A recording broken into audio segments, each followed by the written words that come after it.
94, 95.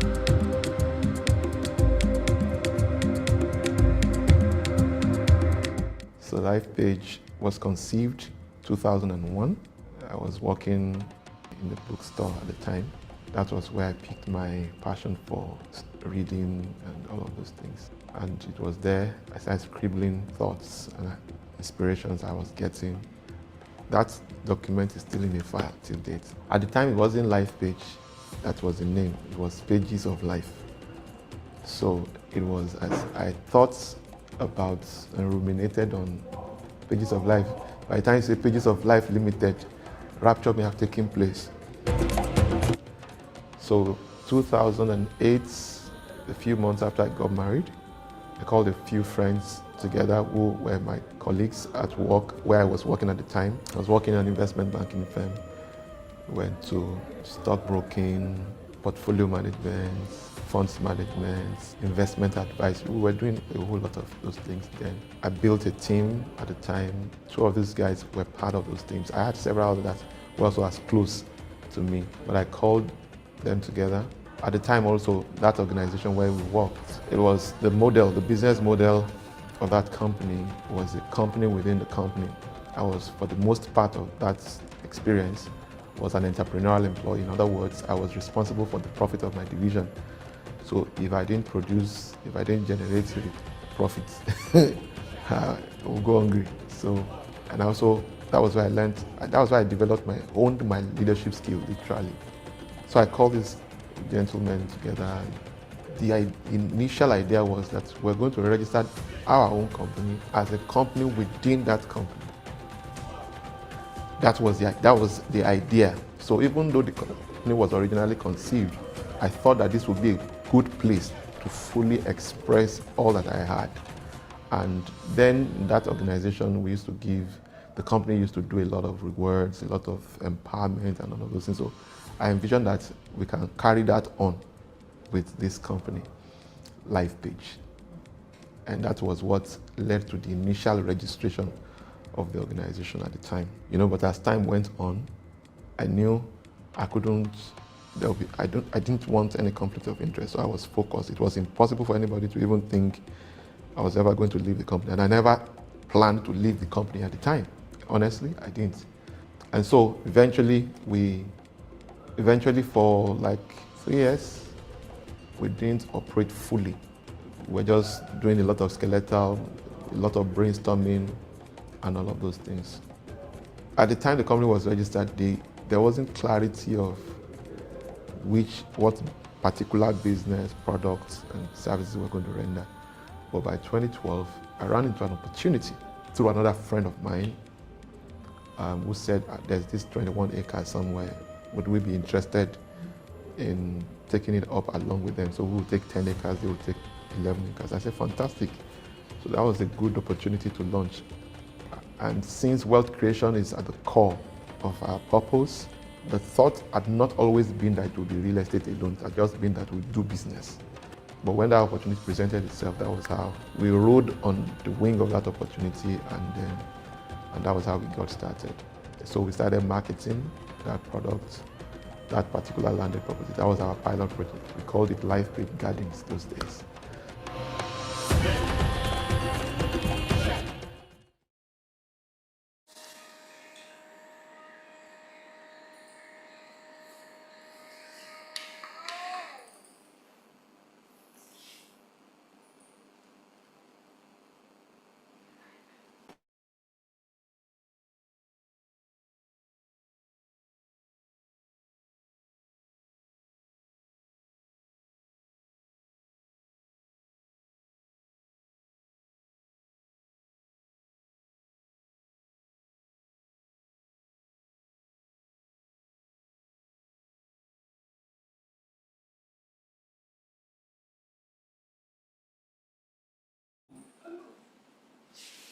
Hello everyone. How are we? Welcome, welcome to the Mega Housing Summit 2025. If you can see me, if you can hear me, if you're excited to be here, let me see that energy. How are we all doing? How are we all doing? It's good to see some familiar faces, some familiar names again. How are we? Okay, so I see we have a couple of us, but we still need the numbers to go up. So if you know anyone that is supposed to be here, there's no need for you to delay. There's no need for you to overthink it. Hurry now and let them know that we have started. Let them know that we are live. And every time, every minute, every second that they miss is a value missed, a gem missed. And I do not want anybody to miss anything. So please hurry now. Tell them to join us. It's also great for us to know where you're joining from. What part of the world are you joining from? So this is me saying good morning, good afternoon, good evening, maybe good night, wherever you're joining from. It's so good to have you join us once again at the Mega Housing Summit. This is the 2025 edition. Some people were here last year and they are no longer the person they were from the things that they have learned last year. And if this is your first time, I want to say welcome. You have made the right decision to be here. This is the best place to be at this time in 2025. And this is one of the decisions that you would not regret. So I want to know, how many first timers do we have? Is this your first time of joining Mega Housing Summit? What are your expectations? What are you looking forward to when you saw the publicity material? What was going through your mind? How were you feeling? Were you excited? Were you elated? You know, I don't know what the adjective is, but I just really want to know how you were feeling when you saw this program and what your expectations are, because indeed all of your expectations would be met. Housekeeping rules, please don't let anybody distract you. If you're on Zoom, please ensure that you remain muted at all times. No distraction, just so that we can all have an amazing time today during the conversations that we'll be having. I'm sure you've seen the flyer. You know, we have 3 speakers already and they're super ready for us. And they have amazing topics within the duration that they will be sharing with us. So have you told your friends? Have you told your family? Have you told your community, the people around you, that the Mega Housing Summit is happening and they need to be here right now because we have started, we are live. We do not want to delay any further because every minute counts. Your time is precious and we're people of integrity. We stick to our word, and that is why some of you have continued to do business with the LIFEPAGE brand, and we are so glad for the privilege of being here again today and having you join us. So how many of you are expectant? How many of you are excited? How many of you? I can see the reactions. I can see the emoji. So on behalf of the executive management, the board of LIFEPAGE, I want to welcome you to Mega Housing Summit 2025. And this is a great place for us to start with the welcome address that I will be reading to us. And this is the intention and the expectation of the management. They really do care about you and they have this note for you. So here it goes. Good day to our distinguished guests, esteemed speakers, partners, and all participants joining us from across the globe for the Mega Housing Summit 2025. What an honor it is to welcome you to this year's edition of a conference that has grown beyond just an event into a catalyst for transformation across the global housing landscape. It's been 7 solid years. This is a good place to clap. This is a good place to scream, to be excited. It has indeed been 7 solid years of hosting this summit. And this year, we are taking the vision further. The conversations ahead are designed to shift how you see ownership, how you approach wealth, and how you position yourself in a changing economy. From Dr. Olumide Emmanuel, we will uncover the framework for wealth architecture, a 5-year plan. We will see how you can create or architect your wealth from 2025 to 2030 with principles for building assets that outlive you and creates cash flow that doesn't just end with your lifetime. Oladipupo Clement will take us deeper into the mindset and the methods of making money from real estate through structure, timing, and the right information. And Opeoluwa Oni will show us how to turn real estate into recurring income, regardless of where you're starting from, because opportunity is not reserved for a few. It is available to those who understand how to access it. And for those of you that you're here, you definitely know how to access opportunities, and you will definitely get value in all of these sessions. In these times where the global economy feels unpredictable, this summit serves as a reminder that opportunities still exist. So whether you are here as an individual, a developer, an investor, a policymaker, or someone who is simply seeking direction on where to begin, you are in the right place. Every concept that will be shared here today is designed to equip you with the clarity and confidence that you need to turn vision into visible results. So I encourage you all to stay engaged, take notes, ask questions, and above all, I need you to engage your imagination. I need you to think big, because it is free to dream. So dream far and wide, because what starts here today could shape the way housing and wealth creation unfolds, not just locally, but globally in the years ahead. On behalf of the LIFEPAGE team, I welcome you once again to the Mega Housing Summit 2025. Here is the fresh insight, renewed vision, and the courage to build something that outlives all of us. Once again, thank you and welcome, welcome, welcome, welcome, welcome. So how are we all doing? Are we ready? Do we have our notes? Do we have our pens? Do we have our papers? How many of us were here last year? I want to see that reaction. How many of us were here last year? Because I remember last year, I remember how it went. I also remember that earlier this year, there was also another summit. So how are we? What are your expectations? Maybe that's where I should start from. What are your expectations from today?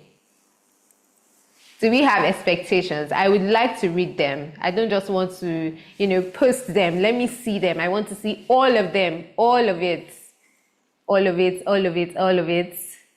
Don't be shy. Are we shy? I see we have 54 people on Zoom. Thank you. From Sweden, I can see Apostle Joseph. Thank you so much. Thank you so much. Kelvin, fantastic. You're in the right place. I like that comment that you just made. I love real estate business, but I don't have cash to invest. How do I start? Don't worry. After listening, you definitely know how to get started, right? So you're in the right place, and I think that this is a great time for us to go into our first topic for today, and our guest is definitely ready. I mean, he's no guest to those who are a friend of the house. He's no guest, he's familiar, he's been here over the years, adding value. He's the one and only Mr. Opeoluwa Oni, and he will be talking to us about mistakes to avoid when buying a property in Nigeria, and he'll be sharing with us for the next 30 minutes. And it's very important for us to note at this point that one of the greatest things that can affect you when you're doing anything is ignorance, right? So a lot of people want to engage in real estate, but you don't know how to, just as Kelvin has said in the comment section. And this is a session that you should pay rapt attention to, because Mr. Opeoluwa would be doing justice, and I will be reading a brief profile just so that you know the caliber of person that is going to be speaking to you this very evening here in Lagos, Nigeria. Opeoluwa Oni is a visionary business leader and executive director at LIFEPAGE Property and Investments Limited, one of Nigeria's foremost real estate development firm, with a strategic footprint across the construction, education, and allied industries. He serves as a director in multiple companies, driving growth and innovation. He is passionate about leadership, faith, and impact. Opeoluwa Oni has dedicated over a decade to mentoring and empowering young people through a vibrant youth empowerment movement, grooming them for influence, excellence, and generational relevance. As a trusted advisor, he helps individuals, investors, and organizations unlock wealth and sustainability through strategic real estate investment, turning opportunities into lasting legacies. If your hands are not too busy, I mean your digital hands, I'd like you to give Mr. Opeoluwa Oni a round of applause, a resounding round of applause. You know, there's a way you can give a round of applause on Zoom that it can be felt. I want you to use those reactionary buttons.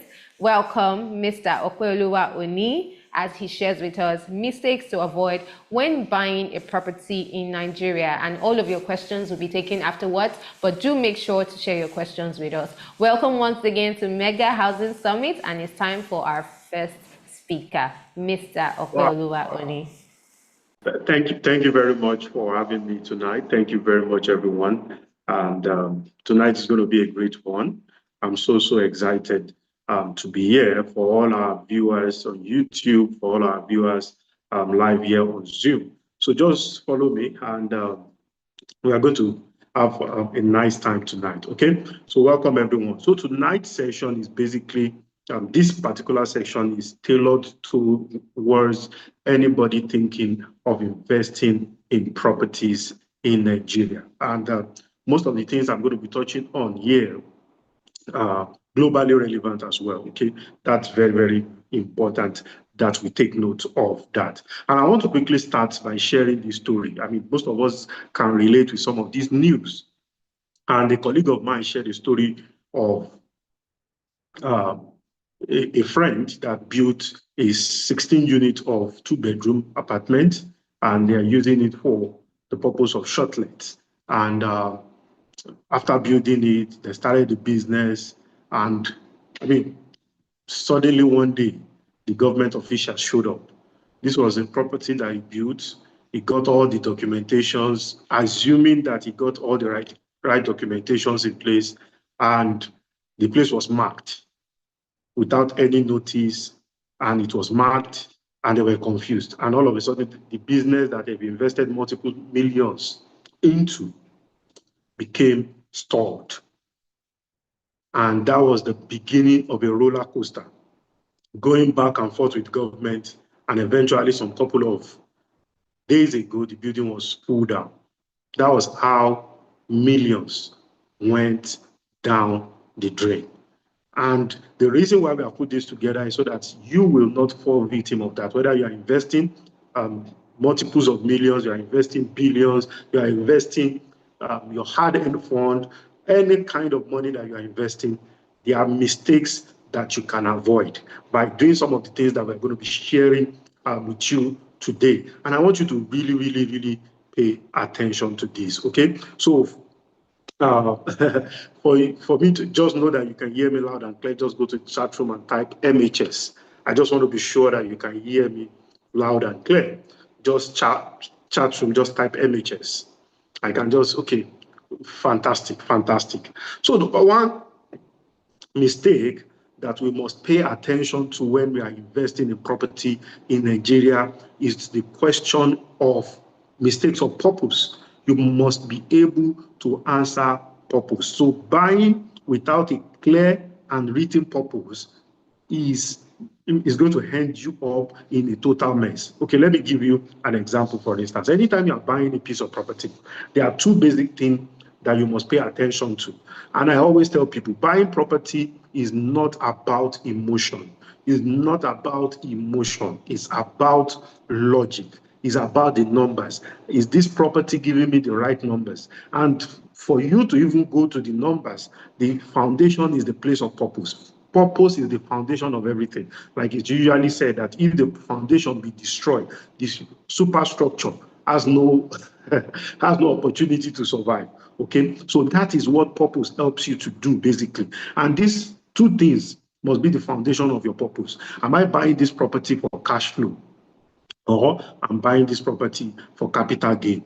Or can this property that I am buying do both cash flow or capital gain? So basically, what's cash flow? So is this property going to be giving me residual income? Is it going to be giving me cash flow on a basis, on a regular basis? Am I going to be earning from this property? Is this property going to allow my money to work for me?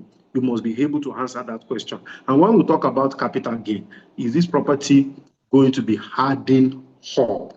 Okay, is this property going to be hardened hub? That is another thing that is very important. I mean, some of us have heard stories of probably somebody bought a property maybe for $10,000, for instance, or maybe property for $1,000, for instance, and at some point in time, that same property, probably they sold it for times 10, for times 3, times 4, times 5. So basically what has happened to that property is that that property has gained capital. Okay, the capital you invest is not the same capital that it is right now. Okay, so that is one of the things when you must be able to establish your purpose. You know, the reason why a lot of people make the mistake of purpose is that they just jump into the bandwagon of buying properties, right? Clear purpose will not even allow you to exit suddenly. You will really, you know, okay, for instance, now, for somebody that is doing land banking, right? And we often tell our people, the fact that you are going into land banking, you have to think long term, because land banking is not a scheme that you can decide that you want to exit in 5 years. It's not a scheme that you enter into a little challenge you want to sell off. No. Land banking does not allow that. Establishing the purpose that, okay, I'm going into this property for 10 years, for 15 years, okay? For 10 years, for 15 years, like our mentor often shared these stories, I mean, of him buying properties in the 90s, in the early 2000s, and some of those properties are worth multiples of billions now. And he asks questions: can anybody wait? And the reason why a lot of people cannot wait is because the purpose was not properly defined. Your long-term goal, your financial goal, and your ownership. Some people are even buying for the purpose of legacy. Okay, it's part of the purpose. So I'm buying this property because I want to transfer it to the generation after me. I'm buying this property because I want to send it. I mean, it has to be for my great-grandchildren, even though I'm the one buying it, because I want to give them a head start in life that I never got. Okay, so that's one mistake that you must not make. And I need them to dwell on that so that we can all get it very, very important, because some of us are going to be making decisions right tonight, and at the foundation of the decisions that you're going to be making tonight, purpose must be established. Very, very important. Number 2 thing is the mistake of budget. Mistake of budget. Do you want to start anything? You must sit down and count the cost. What is it going to cost me? You are doing something that you have never done before, or you are taking a step that you have never taken before. The question of budget must be properly answered. You are going into the market and you are just going into it. Like I always tell people, some people buy property in faith, right? Yes, I understand that place of having belief and all of that. But at the end of the day, it is not your belief that will turn that property to yours. Okay, it is the cash that you pay, right? So it is better that you have an established, right, budget, a framework, financial framework. How am I going to fund this property? Very, very, very important, because it's going to help you that, can I really afford what I'm going into? It's going to even help you that, okay, do I really need a payment plan, right? Do I really need a payment plan, or am I going for outright payment? All of these little details are very, very important. So budget is very important. Okay, budget is very, very important. So for me to be sure that you are still with me, just go to the chat room and type budget. I just want to be sure that you are with me. So budget is very, very important. Okay, so if you are going into a property purchase, or you plan to buy property, for instance, and you don't have anything saved up, right? That means probably you don't even have the lockdown available. So you now need to sit down and really know, okay, if this property, for instance, I need to be paying ₦1 million for the next 6 months, every month, how am I going to fund this #1 million? What other things in my life that is this going to affect? And the output of making this mistake is that some people are buying property and they ended up being broke after buying the property. In fact, there have been cases, people paying for property, and at some point in time, they can't continue. Okay, probably they took that decision out of emotion instead of out of logic, not properly planning.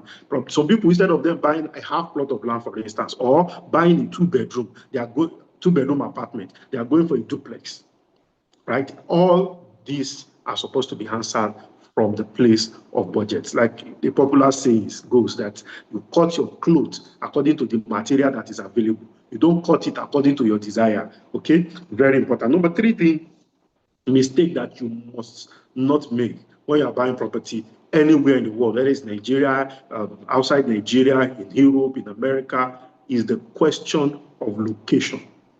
You must not make that mistake. One thing location does is that it literally, in fact, research has shown that when it comes to capital gain, like we mentioned in the first point, is that location determines 60 to 70% of how the capital gain of that property that you are buying. Location is very, very, very important. Very important. Locations also matter to the extent that the community of people that you are going to be staying. Okay? A place can be 15 minutes drive to the, can be 15 minutes. There are two locations. Let me give an example. Let me give a practical example. Let's say there's a location A, there's a location B, right? Our office in Lagos, Nigeria is in Bagada, for instance. There are places that are 15 minutes drive radius of Bagada. And there are other places too that are 15 minutes drive of Bagada. But there's a particular location A is a community of people, okay, with like minds. Community of people that have same set of value, qualities in place. The location B is a place, community of people that don't have like minds, that don't have communities. Okay, there's this story of mine that I often share. I used to stay in a very particular location at a point in time, right? And I was just thinking about it.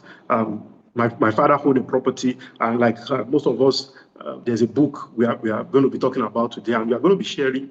In that book, a story of mine was shared. Okay, so we did a valuation of that property of recent, because of the location of that property, right? The valuation is not about the structure, right? But it's about the community. It's about the location. So you can have a property in Bagada, for instance, and the property is going to be worth, let's say, $500 million. But walking 5 minutes away from Bagada is somewhere close to Bagada called Bariga. And another same property, same structure, same land size is going to probably worth maybe 200 million. What happened to those two properties? Location and the quality of people. They all go hand in hand. Okay, Bariga is about 20 minutes drive to the island.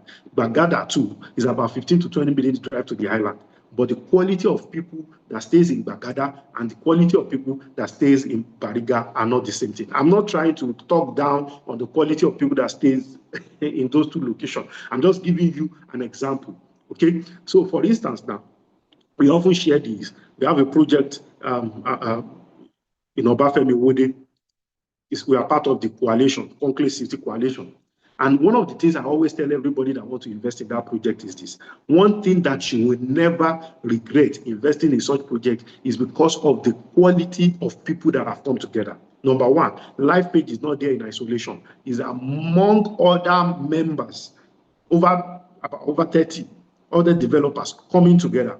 And in each of those developers' development, there are quality of people too that are within it. Okay, so very, very important. Location and the community of people. Because in taking a decision to buy a property too, you must ask yourself, is this place close to where I go to the most? Very important. When you have established the purpose, let's say for instance now, the purpose of buying that property is you need a residential house, right? And you go to work every day. You do not have the privilege to do remote work. So one of the things that you must do is that anywhere, especially in Lagos, right? 15 minutes drive, 20 minutes drive, 30 minutes drive. You must not be staying somewhere that will take you 3 hours to get to your workplace. No, that's not being too smart. Okay, these are some of the things that you need to determine from the place of location. So next, which is number 4, mistake that you must pay attention to is sourcing. When you are sourcing for this property, whether you are sourcing from the primary market or you are sourcing from the secondary market, whether you are buying land because you want to build or you are buying a ready-made house, sourcing is very, very important. Okay, very important. How you look for this property. Are you checking it out online? Are you visiting yourself? Are you not even in Nigeria? Are you going to be basing your judgment based on video, or you're going to be sending someone in whose sense of judgment that you trust. All of these things are key things that you must check. Okay, am I buying from a developer like LifePage, for instance? Are their words, their bond, are they going to deliver on some of the promises that they have said they are going to be delivering on? Track record of the avenue you are using to source. Okay, very important. Sourcing. Then next, because of the time, is due diligence. Due diligence is very important. And I'm going to share a story in this due diligence. I mean, we're trying to buy property for our church. And so I was part of the team. So we got this very fantastic location, good deal. I mean, everybody was excited. We were supposed to make deposits. And we're having a meeting one day, and I told them that, see, can we do another level of check? Can we just do two-factor authentication? Okay? Can we just do that? And because I just feel that we just need to do something more. And immediately we did that. And we realized, because you see, when you are investing in Nigeria or anywhere in the world, due diligence is key. Because at the level of due diligence, you'll be knowing who you are buying from, what you are buying.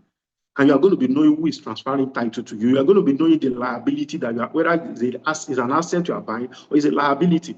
So the story, going back to the story, not knowing that the property came at a very good deal because the owner already had a court case.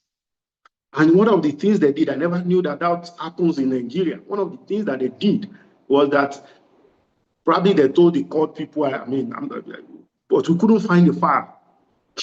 We couldn't find the file. The title that the property has was a federal high court judgment giving the ownership of the property to the person. Apparently, appeal has taken place, the man has lost, and the case is already in Supreme Court. And it was already looking like the man was going to lose. What did the man do? He put up the property for sale. Due diligence. You don't be foolish when it comes to due diligence. Do different layers of due diligence. And you see, especially for those that are going new, talk to LifePage, for instance, now. You want to buy land, want to buy house. You talk to LifePage because LifePage will have borne all the cost of due diligence. Okay? The trusts, basically, you are just transferring that responsibility of due diligence to LifePage, right? Because we've done different layers of due diligence. Of recent now, wanted to acquire a project, I mean, it's one of the projects that we acquired of recent within this calendar year. We're doing a lot of due diligence on the project, size verification. We had to lay the survey, right, of that particular project on the base map of the whole of that area. And we realized, after laying it, we realized that what was being claimed in terms of size that the seller was claiming ownership to, is not the same thing that is available. So these are some of the technical things that you can easily overlook because you did not do proper due diligence. Okay, very, very important. The next thing, which is number 6, mistake that you must critically avoid when you are buying a piece of property is when it comes to negotiation. Okay, entering a deal without strategy, data, or patience is is not a win-win for you in any way at all. So very, very important. The terms must be clear to you. Okay, so these terms must be what? Must be very, very, very clear to you. Okay, read all the details. Okay, very, very important. And if there are room for negotiation, negotiate. And if there are no rooms for negotiation, probably just look for something that suits your budget or suits your position at that very, very point in time. So, okay, have a checklist. I always recommend something for someone. As of yesterday, I was still talking to someone. The person was seeking my advice on a property. I said, put a checklist together. You must have something at the back of your mind, okay, that you want to achieve from buying that same property. Put the checklist together and let it tick all those details. Then number 7 mistake is the mistake of buying. Okay, I have very few minutes to go. Mistake of buying. Okay, treating payments as, when it comes to buying, making payment is one of the easiest things. But how are you buying? Hope you are buying at a profit point. That's one of the things a lot of people don't pay attention to. I just want to be sure that you are with me. Just type buying, B-U-Y-I-N-G. Just type buying in the chat room. Or just whether you're watching on YouTube, type buying in the chat room. I just want to be sure that you are with me. Flow with me tonight, okay? Mistake of buying. Very, very important. And one of the simple way you can avoid that mistake is that make sure that you are buying at the lowest entry point. At every point, there's something called the ceiling of markets when it comes to real estate, okay? When you come to real estate, there are locations that are already gotten to their peak because they are fully developed, okay? The factor that is affecting the price of most of those locations are basically inflation. Okay, not because there's amenities or something broody or demand, right? But there are some locations that are still at the infant, very, very infant state of that property, right? At any time you are moving into such property, make sure that you are buying below the market price. And please, don't just jump on a deal because it is too good, it's massive and all of those things, and you jump on it without doing your due diligence, okay? Or buying from a trusted hand that has done the due diligence, okay? Make sure you buy at the profit point, okay? Number 8 is the mistake of taking possession. Possession is key. Somebody says that possession is 80% of ownership. If you don't take possession, you do not own it. If you don't take possession, you do not own it. Okay, somebody else can be holding the title, and if you have not taken possession, you are just going to be the one enjoying the project. Okay, so what is possession? Possession is establishing physical control over that property. Okay, a friend of mine bought a property of recent, and the day they signed the contract, as little as changing the padlock, he took possession. He changed the padlock to the gate, did everything. He took possession. Changed all the keys to the entrance. He took possession. You buy a piece of land, you fence it around. That's part of taking possession. Okay, very important. Then the other thing is, which is number 9, is documentation. Basically, when you are buying property, what you are buying is right. You are not really buying. I always share this story, very joking story that, see, most of us, if you trace it back to your great-great-grandfather, most of us are landowners, right? The only thing is that you might be owning your own property in Eyesuku, and you are living in Lagos, or you are living in Abuja, or you are living in UK, or you are living in Atlanta, in US, right? So documentation is very, very key. Whether you are buying in Nigeria, you're buying anywhere that you are buying, make sure you tidy up the documentation. And from the point of purchase too, you really need to have an understanding the type of right you are buying. Because basically what you're buying is right. What type of right am I buying? Is it a freehold right I'm buying? Is it a leasehold right I'm buying? Does this property already has one form of documentation or the other, or is still going through the process of documentation? You need to have that understanding so that you will know that, okay, part of my responsibility is probably to perfect the documentation or not. Very important. And one thing, again, that you must pay attention to, okay, as I begin to wind down because of my time, is the mistake of resale. Resale value of your property too is very, very important. Resale value of your property is very important. Of recent, I was having a conversation with one of our customers that came from the UK, and where he was complaining about a particular property that he bought from another real estate company, and the property was just being very difficult to offload after holding the property for 20-something years. And I said, that is the place for resale. And you need to have that also at the back of your mind, because the objective of buying is actually to sell, right? There are a few things. I just gave him some couple of advice. These are the things you need to put in place so that it will be easy for you to resell that very property, because you need to have that at the very part of your mind. And you need to also have an exit strategy. Like we often say here, see, any property that you hold and you cannot have a defined exit strategy is a trap. It's not an investment. Every investment that you are holding onto, there must be a clear-cut exit strategy. How do I exit this property. Exit. Let's take, for instance, you own a 10-acre property. And I tell people, see, when it comes to land bank, you don't buy small. Buy in volume. It gives you an advantage, right? Time will not permit me to dive into that. It gives you an advantage. It gives you, it's more or less like you are setting up your future. You need to have an exit strategy. The fact that you own a 10-acre does not mean that tomorrow you sell the whole 10 acres. No, in 10 years you sell the whole 10 acres. No, you can always sell parts, hold on to the remaining, and you move to another area. That's one of the ways you can accumulate your wealth and you accumulate more land. Very, very important. And there are a couple of things that can really, really help you. Okay, resale. Number one is that, did you take occupation? Okay, did you take possession, and did you sort out your documentation? And by the time you have sorted out all these three things, ability to resell becomes very, very important. This now very, very important. The next mistake that you must not make is the mistake of emotional attachment to property. We do this a lot, especially in this part of the world, right? In Nigeria, people hold on to property as if, no. You see, one thing that we must understand is this. Property is an investment. It must be doing two things: capital acquisition and cash flow.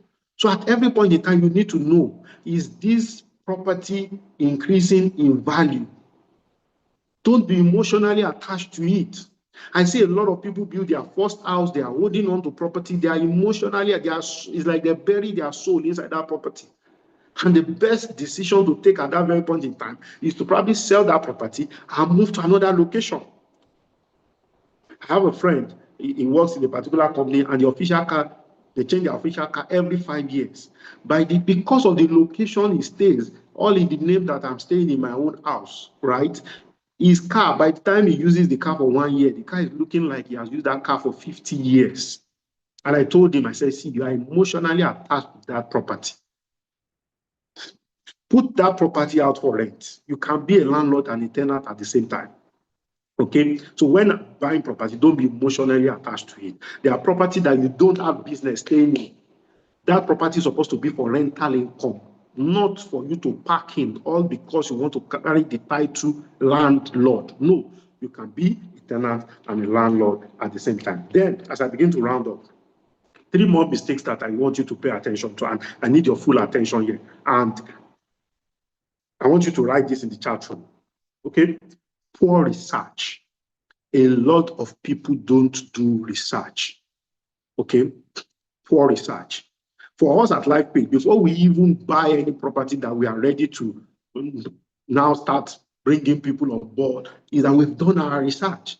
We've done, because there are arteries, there are reasons why a place develops.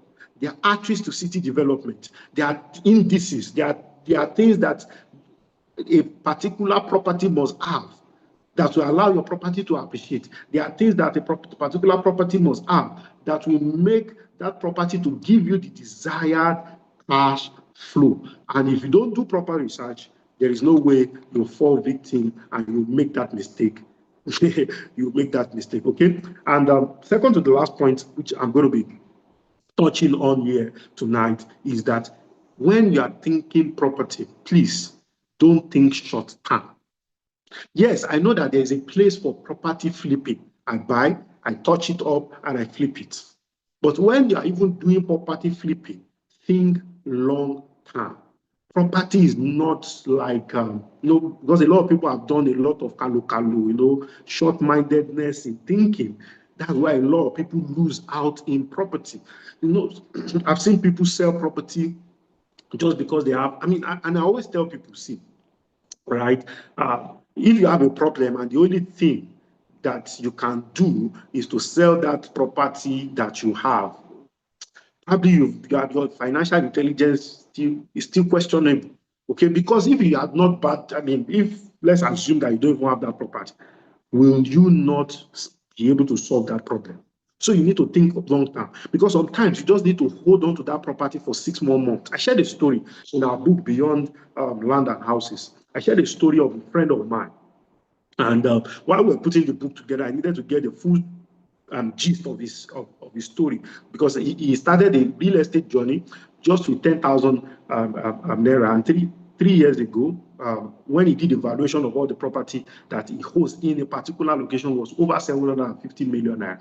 And I shared the story with him. I asked him this question. I said, have you ever regret not buying enough or buying too much and all of those things? And he said something to me. He said, there was a time in the middle of holding, because you see, you need to hold on to property. You need to get a holding period. He said while he was still holding to some of those property, he said he was tempted, because he added a need. He had a need. He said he was tempted to wanted to sell one of those properties. He said, thank God he never sold. Thank God, because shortly after, within few months, the Lagos Ogumeka project started and road construction everywhere. And the property value, what he was about to sell for like 200,000, moved to multiples of millions. Multiples of millions. The least he sold that property was 5 million naira. What was, because he had a pressing need, in quotes, wanted to sell it for 250,000 naira. Okay. Then last thing, poor record keeping. When you are acquiring property in Nigeria, keep record. Keep record. Record is very, very important. Details, every payment, keep it. The meeting, record it. Every details, very, very important. Very, very important. I hope with this few points of mine, I've been able to touch on all the things that will help you to avoid making mistakes when you're buying property in Nigeria. Thank you very much.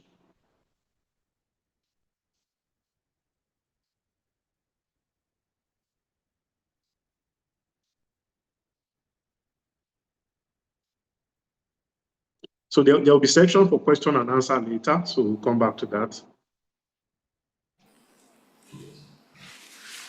Thank you so much, Mr. Opeoluwa Oni. A round of applause for Mr. Ope. If you know that this session has really been insightful, I mean, I've never heard it this way.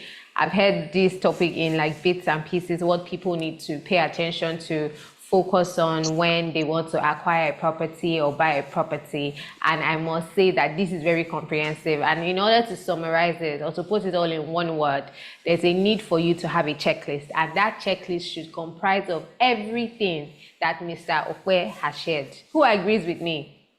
Your checklist, next time you want to buy a property or you're thinking of acquiring a property, whether on your own or through a real estate company, which is best advisable, have all of these in your checklist, and then you are good to go. None of the items or the things that he has mentioned is irrelevant. They are all very relevant and very, very valuable. I want to say a very big thank you, Mr. Okwe, for sharing those very, very, very insightful gems that we would hold on to, not just for now, but forever. Importantly, we are super grateful. Thank you so much for putting that together. And I think it's very important to add that this is not just relevant for buying a property in Nigeria. I think globally, anywhere in the world, you know that when you buy something, you should take possession. Even when you're not buying land, you're just buying maybe a gadget, you know that that is very important. Documentation is important. The reason, the budget, the location, very, very important. I could go on and on to say thank you so much. I'm sure everybody here is also grateful. Even those who have been practicing real estate have never heard it like this before. So I want to say thank you for that, Mr. Okwe. One of the things that Mr. Okwe also mentioned was Obafemi Owode, and I know some people will be wondering, what is that? Anyways, let's take it from the top. I want to say a very big welcome to those who have just joined us. This is Mega Housing Summit 2025.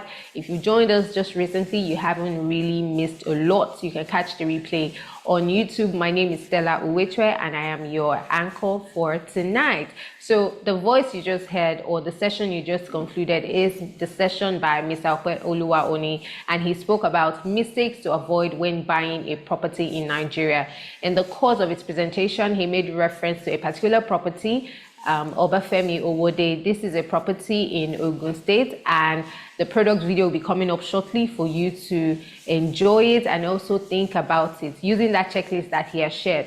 Do I think this is worth investing in? And I must say yes, but I would let you decide, because an informed or educated customer will always make the right decision. Also, we'll be watching a video, the RMP recruiting video. For those of you who are saying, I want to start real estate, I want to get into real estate, but I do not know how to. The easiest or the most basic level for you to enter into the real estate industry is becoming a realtor. And some people are still saying, I don't know how to go about it. The good news is that LifePage has a realtor mentoring program that you can become a part of. So the video that you're going to be watching shortly is on Obafemi Owode, the property, and also RMP, so that you know how to get started. I want to celebrate the media team because they will be calling that up shortly already, and afterwards. That missed out on a real estate opportunity. Then watch this video to the end. Over 25 developers came together to open up this area, and LifePage is just one of them. Instead of one person doing road, 25 people are doing road. So instead of one person looking for 1 billion, at least if you have 25 people, you can just bring 30 million and you have your, do you understand? Government is a stakeholder in this project. Richland City stands out because we are looking at 25 giants in the industry coming together to do something massive. LIFEPAGE Group is part of the Conclave City Coalition, a development of 5,000 acres into a city by 25 developers, of which LifePage is one of them. And we are so excited because I know very, very well that if you become a part of this project, you are going to be having an investment that will give you good return.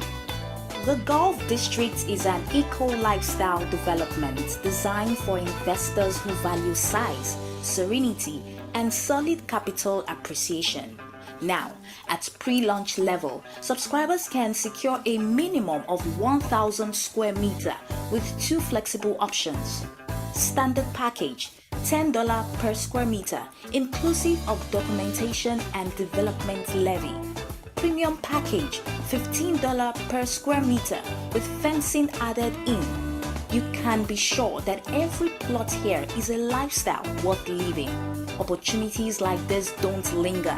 The peace and potential is waiting for someone bold enough to claim them. Is that you? Lock down your plot at Richland City Golf District today. Pre-launch slots are limited. Okay, thank you very much. I'm back.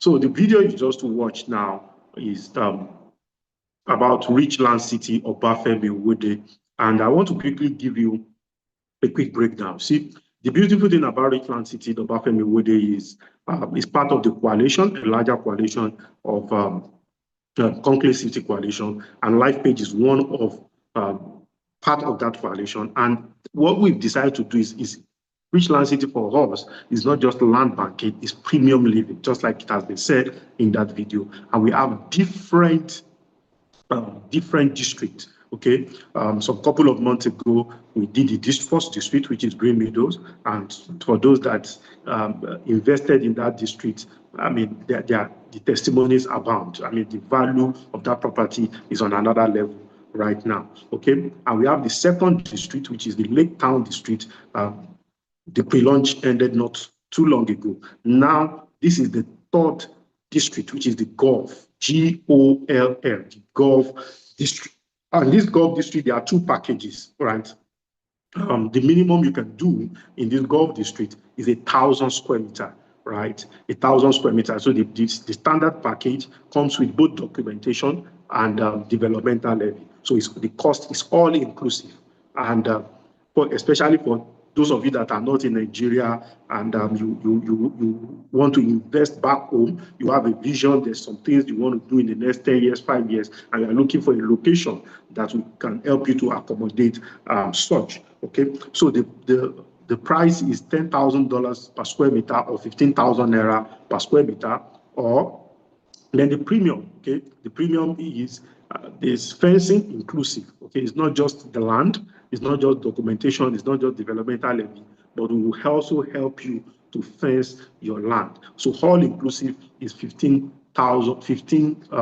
per square meter, which is 22,500 naira. And I know that some of you probably have a lot of questions concerning this very particular offer. So this is what you are going to do for anybody interested in this Richland City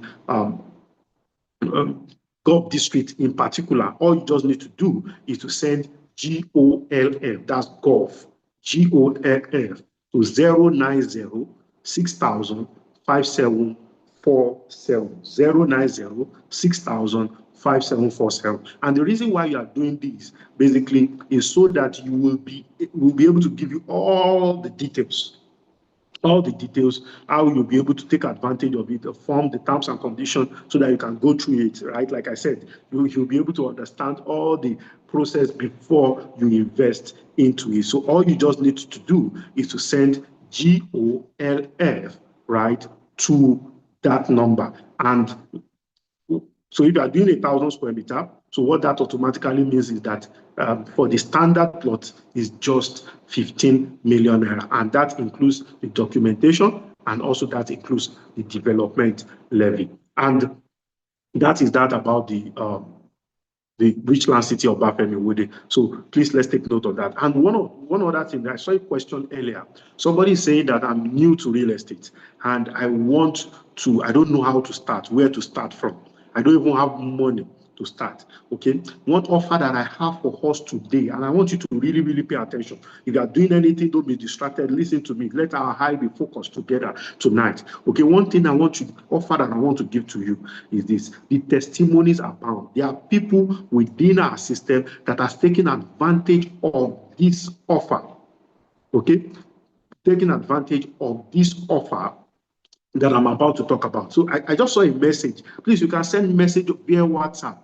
Okay, via WhatsApp is allowed. The fact I said send message does not mean that it's SMS. So send just go via WhatsApp. Those numbers, the number I mentioned, that very particular number is available on WhatsApp. Just send WhatsApp message. Okay, very, very important. So that we can aggregate those numbers and then we'll reach out to you specifically and answer all your questions. Okay, very important. So back to what I want to talk about. So if you are here and you know that you want to make extra income and using real estate as the tool to make that extra income, there is an opportunity for you. We have what we call the Realtor Mentoring Program. It's a virtual program that we have put together for every aspiring realtor.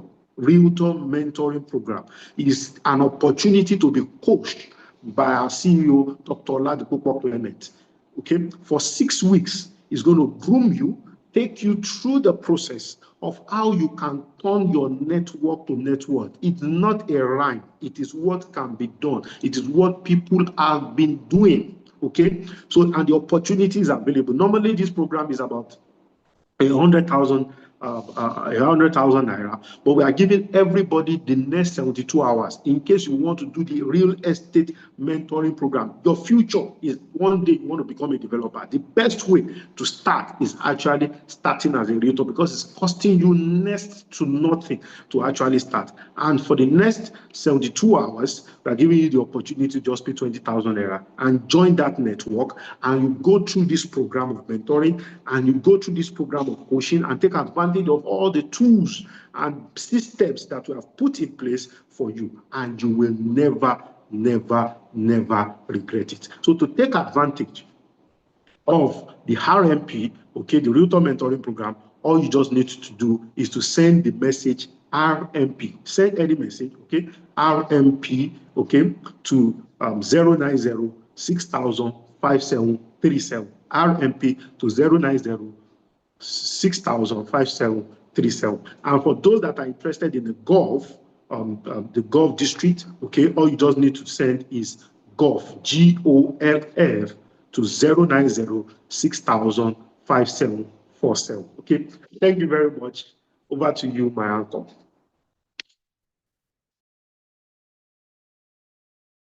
Thank you for that very, very insightful and very short explanation, Mr. Opeoluwa Oni. We really, really do appreciate. I do hope that each and every one of us on this call, whether on YouTube or whether on Zoom, would take advantage of these opportunities. Very, very important. One of the things that was said in the opening remark is that at this summit, you would learn that opportunity is not just reserved for a few persons. Opportunities abound and exist for everyone, but then it's left for you to take advantage of these opportunities or find a way to leverage yourself. Because I've heard a lot of people, start saying in their mind, oh, I cannot afford that. I don't think that opportunity is for me.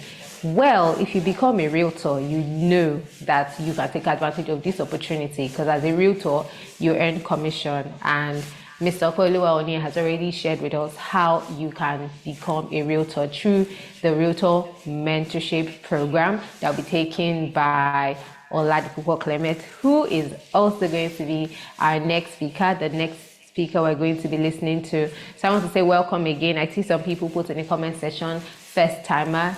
Fantastic. It's so good to have you join us, and this is going to be worth your while. I see that we're over 500 already on Zoom, but I think that we can take it a notch higher. We have close to 250 persons on YouTube, but I think at the end we should all aim for 1,000. So everyone that that should be here, please let them know that it is time. We're going to the second session. They missed the first one, they can catch the replay, but you do not want them to miss this second session, because there are some things that you need to hear in time. Information is important when it is timely, so that you can make the most of it. So I will be reading the profile of Oladipupo Clement, our second speaker, who is also the founder or the CEO or the MD of LifePage, and Mr. Ope, who we just listened to, is an executive director at the company.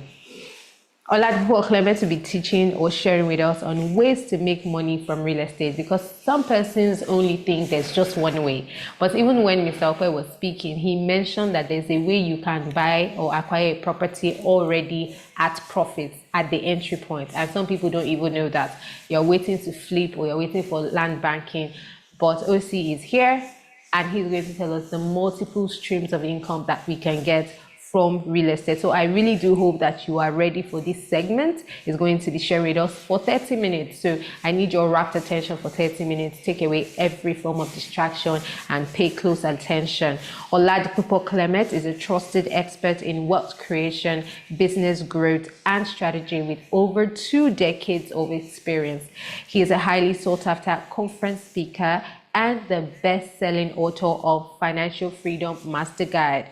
He currently serves as the CEO of LifePage in Nigeria and in the United States of America. He has also co-founded other companies within the construction and software development sectors. He holds an MBA from the Business School Netherlands.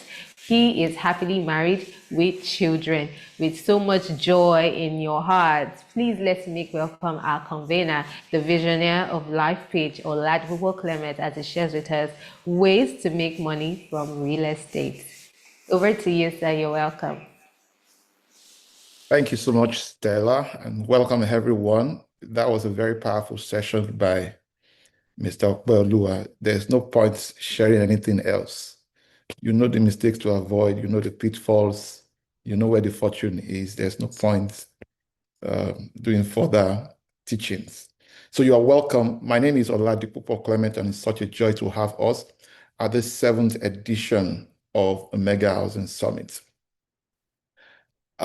Without further ado, let me just proceed into my session. If you can hear me loud and clear, please just type OC. Type OC in the chat box if you can hear me loud and clear.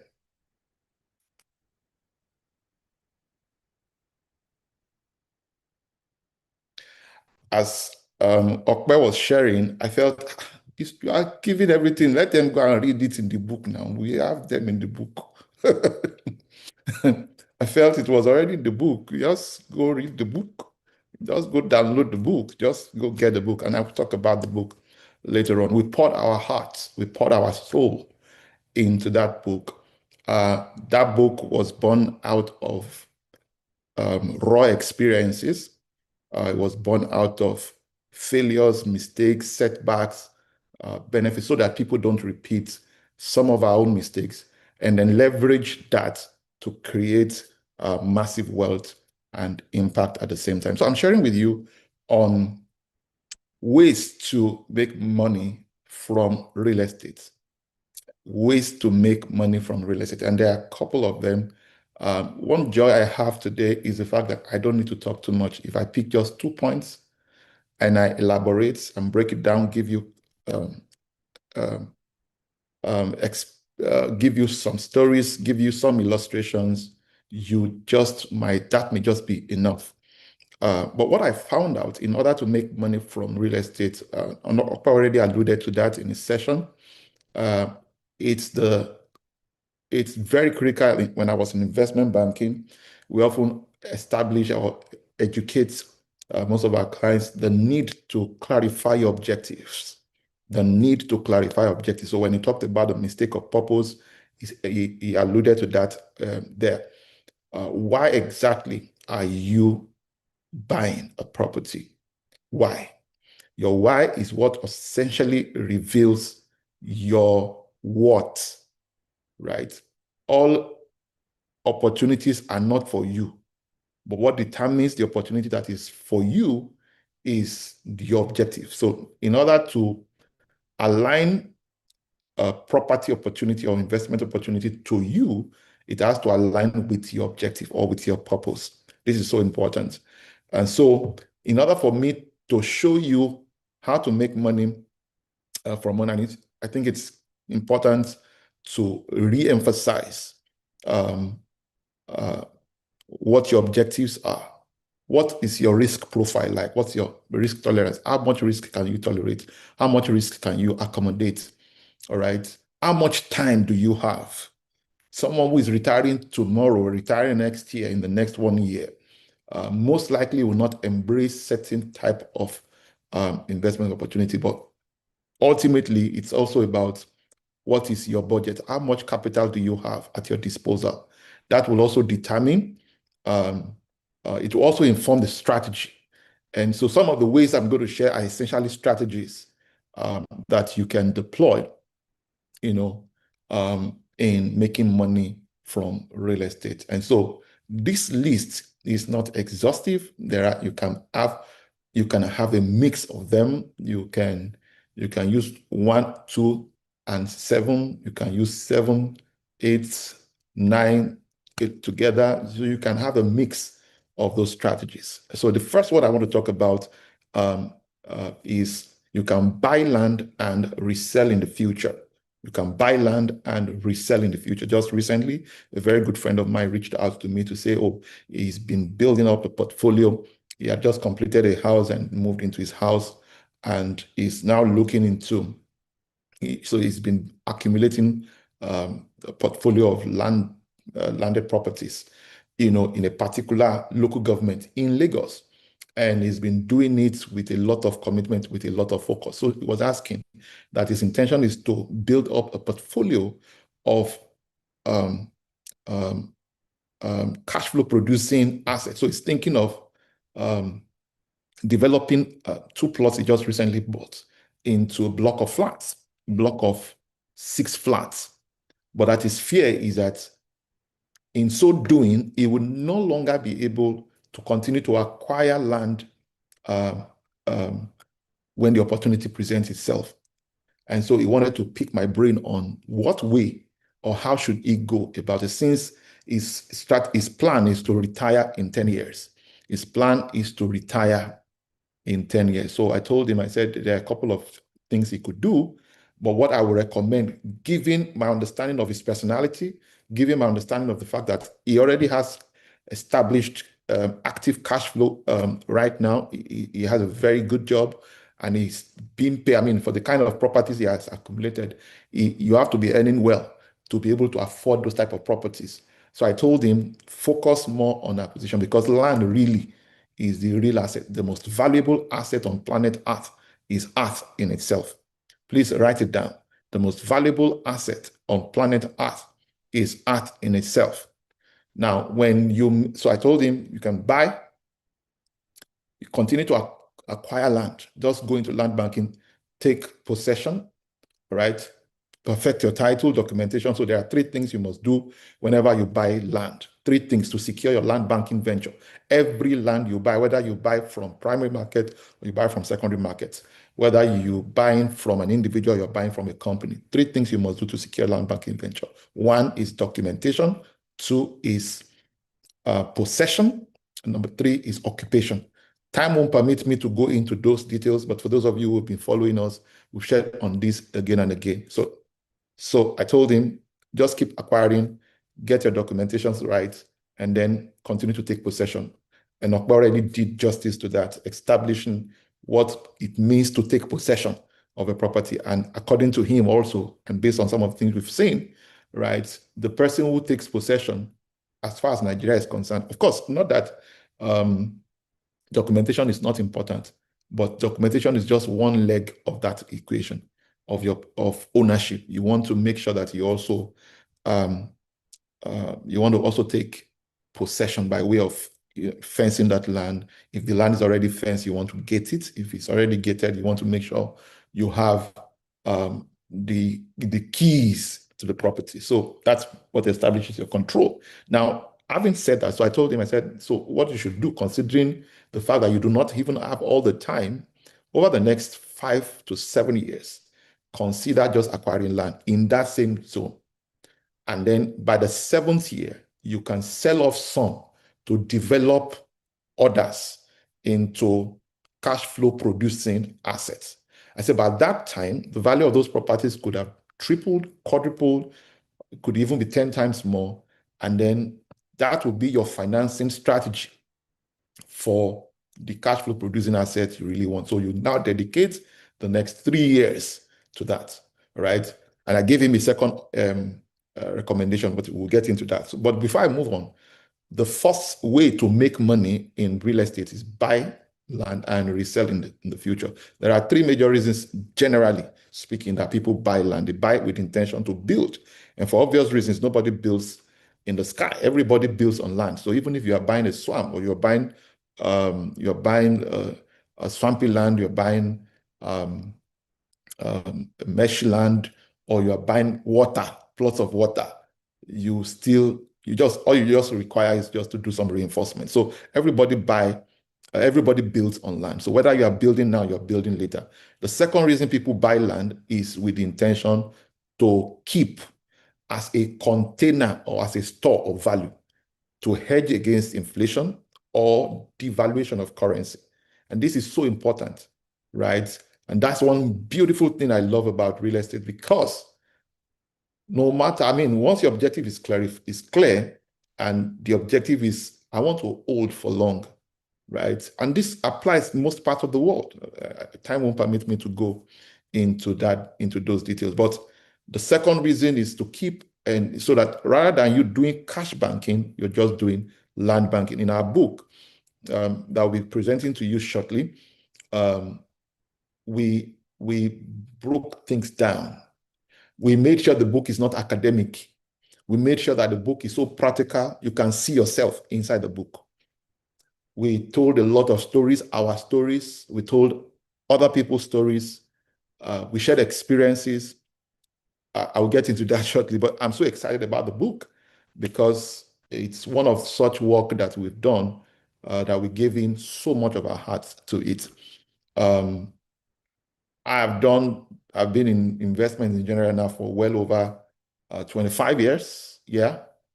My first investment was in 2001. Yeah, that was the first time I started to invest actively. And my first property is almost 20 years, right? I told the story also in the book. So the point I'm trying to make is all those experiences are the things we pull together and we are sharing even right now. So the third reason people buy land is they buy with the intention to sell later. Now, whether you buy to build later or you buy to sell later, at some point you still have to keep, right? And that's why the 3 things I mentioned earlier to secure a land banking venture is so crucial. So documentation, possession, and occupation, okay? So people buy to build now, build later. People buy with intention to sell later. People buy with intention to keep, all right? And if you want to keep safely and you want to keep securely, then you must do those 3 things I mentioned. But fundamentally, if you buy land and with the intention to resell in the future. You also want to take the advice Okpa gave earlier, which is, you want to make sure that you go in when it is when it is unattractive, when it is not crowded. That's when you have the opportunity to take full advantage of such opportunities. Now, I'm going to say this. You don't only make money when you sell in real estate. You make money actually when you buy, if you buy at the right time. So real estate is about timing, and he gave some very powerful. I don't want to repeat some of the things he has already said. The second way by which you can make money from real estate is you can buy land and build apartments for sale or for rent. Okay, you can buy land and build apartment for sale and or for rent. Like that, my friend I talked about, the second strategy I gave to him was he could decide that he would build on that same parcel of land over the next 10 years. His strategy would be, the second option I gave to him was he could build a block of 6 flats. By the time he's done building, sell off 3 or 4 units of that flat, of 6 flats, and then to unlock capital, you sell. So if, for example, it cost you maybe $500 million to build the 6 flats, and you sell 3 units or 4 units at the cost of building 6, you have unlocked your capital, and then you can repeat the same thing. So if he's able to complete his construction every 1 year, it means that every year he can, every year for the next 10 years, he would have 2 units of those developments, and he will still have his money back after 10 years. So that was the strategy. That was the second option. But I told him, I said, given his work, the circumstances surrounding him, and the capital required, he doesn't have all the funding. He won't be able, even if he decides to sell off all the properties right now, he'll be selling at a loss. So I told him you could do it this other way. So that was why the first option makes sense. So the point is, your objective will define your strategy, and that you should embrace. Sometimes you combine both. Sometimes you pick here, you pick there, and then you can look for a hybrid option. Now, that is one that people do. So the units he decides to retain therefore serves as cash flow producing assets while he's still building up new cash flow producing assets. Does that make any sense? All right. So if you got that right, so just type 2 in the comment section on YouTube or in the chat box on Zoom. All right. So you buy land and build apartments. So if your objective is really cash flow, this would be my recommendation. But if you really, really want to scale it, then you can adopt the idea of offloading a portion of that development and retaining some for cash flow. And then so you can rinse and repeat. That's the idea behind that. Don't forget, we're looking at ways to make money from real estate. The third way, and I will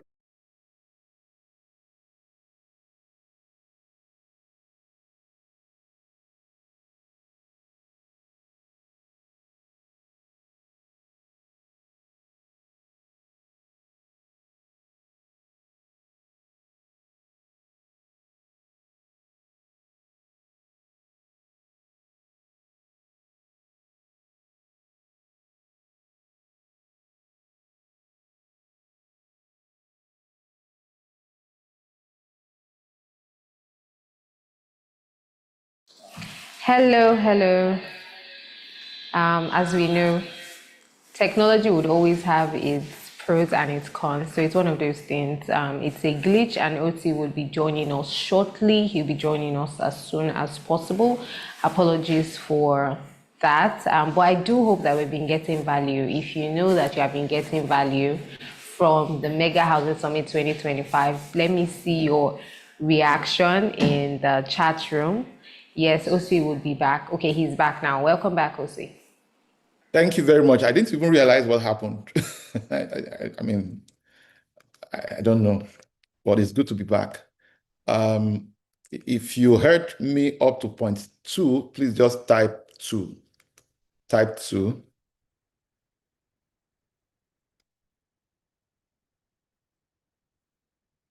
All right, so you can buy land and build apartments for sale and or for rent. So you can do one or the other, or you can do both. And that's the idea for making money from real estate. Number three is you can buy or lease apartments for either short-term rentals or long-term leases. Okay, and I'm going to be giving you real life examples here. So if making money is really your objective, especially establishing cash flow, there are a couple of options. You do not necessarily have to buy. All right. And I mean, when it comes to real estate, there are a lot of creative strategies you can adopt to finance your vision, your dreams, and stuff like that. So if you do not have the financial wherewithal, you don't have the financial might to buy, you can actually lease. Okay. The truth remains that those who understand real estate know that real estate is a bundle of rights. What you really don't own any property. As far as the Land Use Act of 1978 is concerned, all real estate, all land, all properties, all real estate assets in a state is vested in the interest or in trust of the governor of that state. And you will read a lot more of that in our book. But one thing that is important is that what you have is interest. So whether you paid for the land, you only own it for a period of time. And that's what the Land Use Act does. Prior 1978 Land Use Act, you own the land till infinity. And that's when the freehold concept comes in. I don't want to digress, but I said that to say this, that whether you bought the property, right, or you lease the property, every property is leasehold anyway.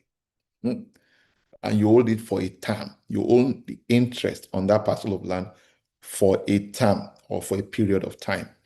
All right. So people who make the most out of a property are not necessarily the owners, but the people who know how to use the property, who know how to unlock the property. And that's one of the things that the real estate book will show you. So that is one option. Now, don't get me wrong. There's nothing wrong with you acquiring, but where you do not have the financial might, then leasing an apartment or leasing a block of flats and all of that can be an option. And you can use that apartment. So if the property belongs to you, greater advantage. If it belongs to someone else, but know exactly what the person who owns it does not know, then you can also utilize it. For those of you who know, within the last 10, 15 years, right, places like Ikoyi, Victoria Island, we had loads of vacant houses, right, in that region. And you find similar things even in Maitama, in some of the eyebrow areas in Abuja, and some other locations, even across the globe. And some young chaps came together and began to look for creative ways by which the owners of those properties can begin to unlock cash steadily and predictably. And they came up with all sorts of arrangements. One of them is the short-term rentals, right? And today we have what we call the Airbnb, we have Vibo, we have all sorts of platforms today.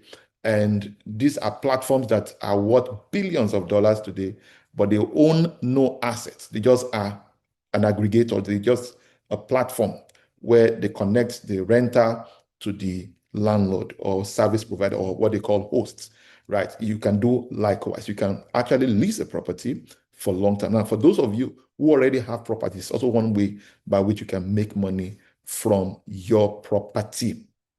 All right, so you can use it for short-term rentals. You can also put it also for long-term leases. A friend of mine, very good friend of mine also, has this chain of restaurants that he is running. And it so happened that one of his outlets, even though it's in a good location and has massive foot traffic, the business was not profitable. It wasn't. Of course, he also mentioned to me that he had a case of pilfering, by staff members and stuff like that. But he told me, he said, while he meditated on what he could do with the same property without putting himself under pressure, and without necessarily having to sell his property, he decided to put a property for long lease. He told me how much he bought the property, somewhere around 50 million or less, right? But he put the same property for long lease of 10 years, and he cashed out 150 million for a property he bought for 50 million or less. And then he cashed out. Now he was able to unlock 150 million out of that same property. Now I'm sharing this so that we understand exactly what these ways are, so that when you buy a property, you don't have to sell it to make money from it. You can lease it in the long term to make money from it. So in a nutshell, he still owns the interest and the right to that property, and that property will be turned over to him. So the person would lease the property, lease it for 10 years, right? And can make the most of that property to the best of their ability. But he also has made money. He has been able to unlock capital. Now, with that same 150 million, he was able to buy another 2 parcels of land and 2 properties elsewhere within the same, within Lagos. So the point I'm trying to make is you can buy land and build apartments, which is number 2. You can buy or lease apartments. So you can be the one to buy and then lease the apartments, or you can buy it and use it for short lets, or you can lease the property and use it for any of these things I've mentioned. The only thing you will not be able to do as such is you may not be able to do long-term leases like the person who really owns it. Now, there have been many other cases. People lease a property and then they sublease that property to other people. Now, this is a common practice in most parts of the world, and Nigeria too is not an exception. I have heard of a young lady who leased an 8 block of flats, and she realized that there's a generation of young people who live outskirts of Lagos, but come to work on the island frequently and only return back to their base by weekends. And she saw a gap and decided to lease this block of flats. She didn't own the property. She couldn't even afford to buy one, but she could afford to lease one. And then she sublet to all of those people. And so these are practices, these are common ways by which people are making money. I mean, she was cashing out big time, even much more than the original owner of the property. The 4th thing you could do to make money from real estate is you can acquire and reposition dilapidated buildings and then throw them back into the market. All right. That's one thing you could do, either for sale or for rent. You could buy dilapidated buildings. So one thing we typically share is the fact that people, if you study the attributes of city development, you'll notice that any place that is within 30 to 60 minutes drive away from city center is a potential city. So your own strategy may be, I'm not buying potential city. I want to buy the city. And in those cities, there are shanties. This is what we call urban regeneration. When you buy dilapidated buildings in an already developed area, that's what we call urban regeneration. In America, we call it gentrification. So you essentially are, turning things around, and the city compensates. The city governments or, state governments, depending on where you are, somewhat compensates for that.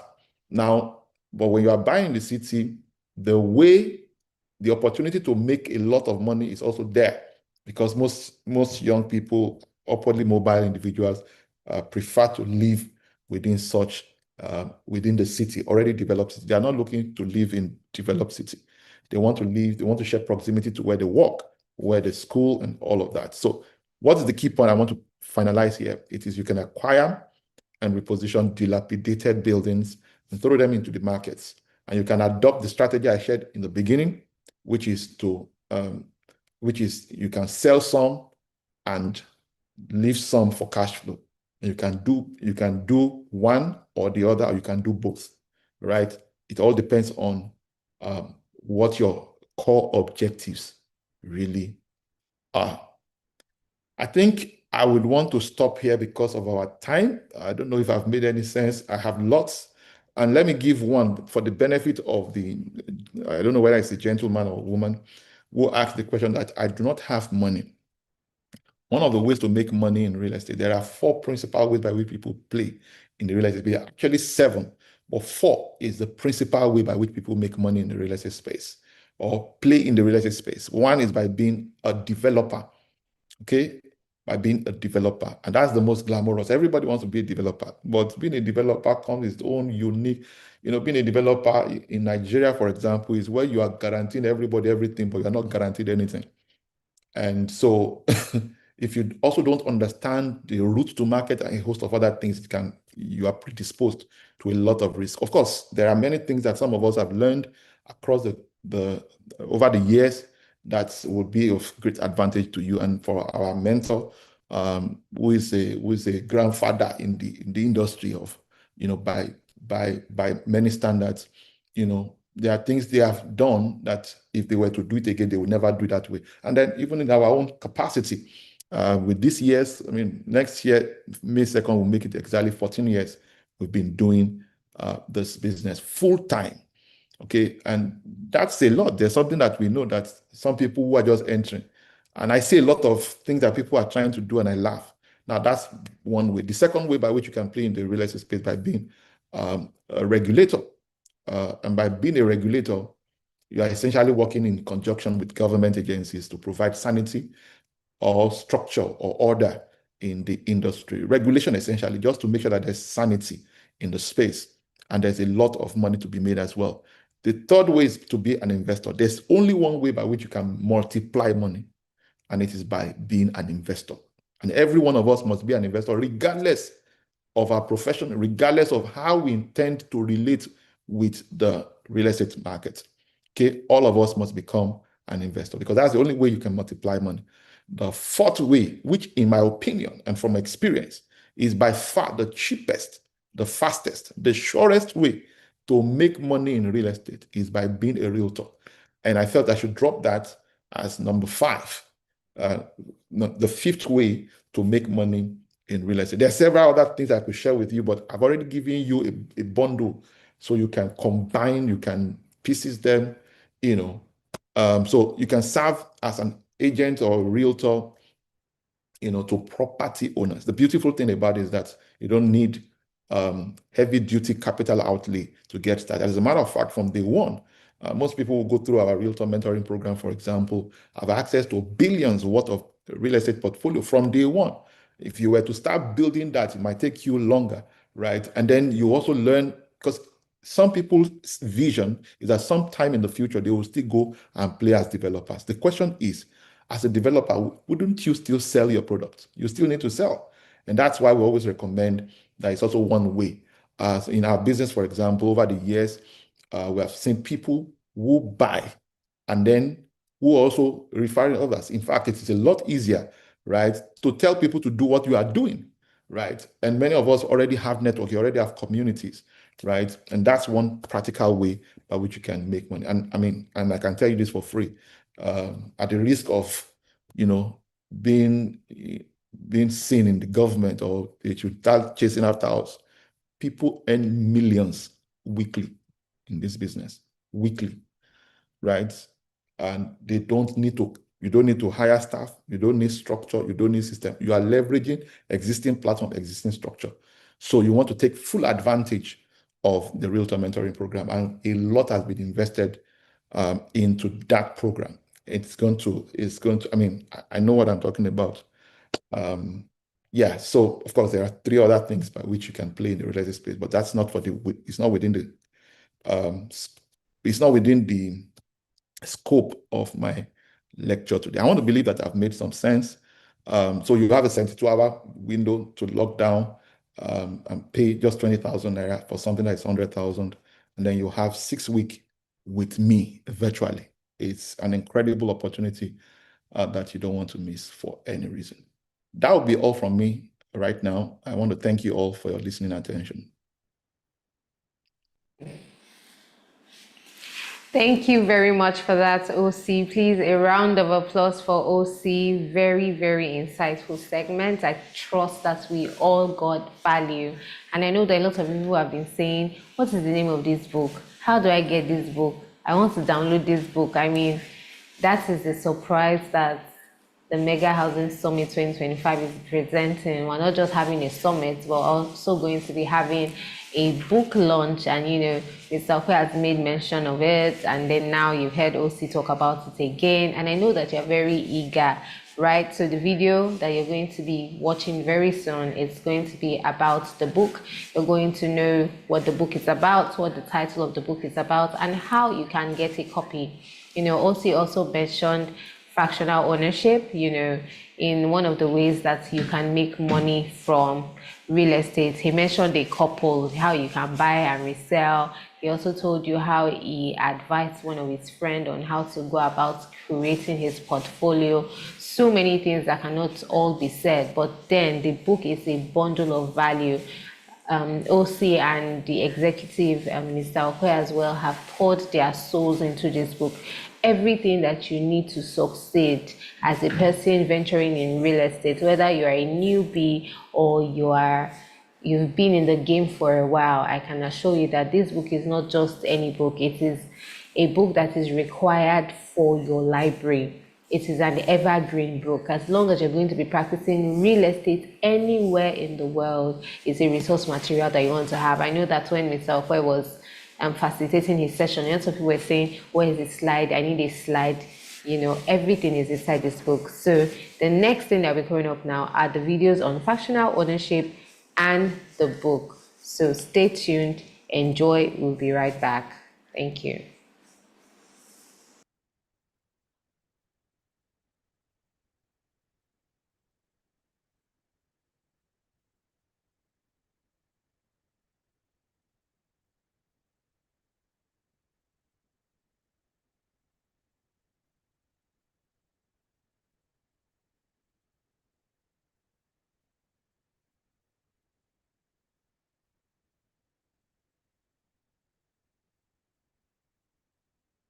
All right, let me just say a few things. I'm sure that there are no videos for this, or there is no video for this particular one.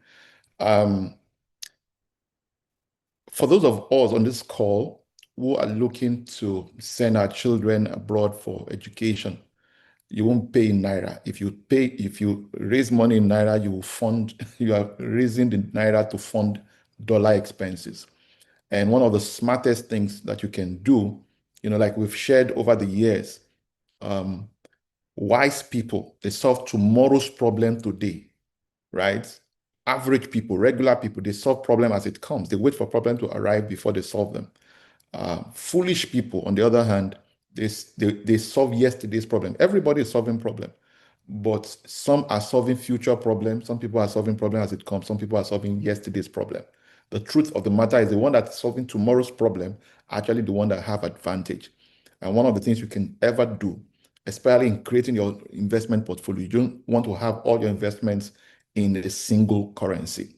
You want to have it in diversified currency. You want to have it in different sectors, right? Because all of these are the formula for building oceanic wealth, as we have learned and also shared with several other people. And one of the things we have identified is loads of opportunities to make, begin to make income in USD. So what we've done, because we don't have all the time to explain the details, is in order for you, if you do not have $100,000 now, depending on area where you're acquiring property in the United States, right? Property can go for as high as $1 million per property, but it depends on the type of property, right? But a lot of people don't also realize that there are strategies, there are ways by which you can also acquire something that is even cheaper. And then even that is still beyond the reach of some people. And that's why we created the fractional ownership in America. So if you would love to be a part of that, all you need to do to join is to join the waitlist. So a link is going to be dropped both on YouTube and on Zoom. All you need to do is to click that link, fill it up. You will get an information. We will bring you into a room and then share exactly how this thing works. So if you are interested, all you need to do is text FHO to text or WhatsApp the message, right? To 09060005747. Now, for those who may not understand this, I need to re-emphasize. You can use WhatsApp, you can use text messages. And if you are outside of Nigeria, make sure you had +234 so that your messages can deliver. Okay, and make sure that you save. So just send FHO to that number, and then you'll be very, very glad. There are lots of opportunities that America presents. The beautiful thing is that America does not limit how many who can invest, in that economy. They welcome, it's a capitalist environment, and they welcome investors.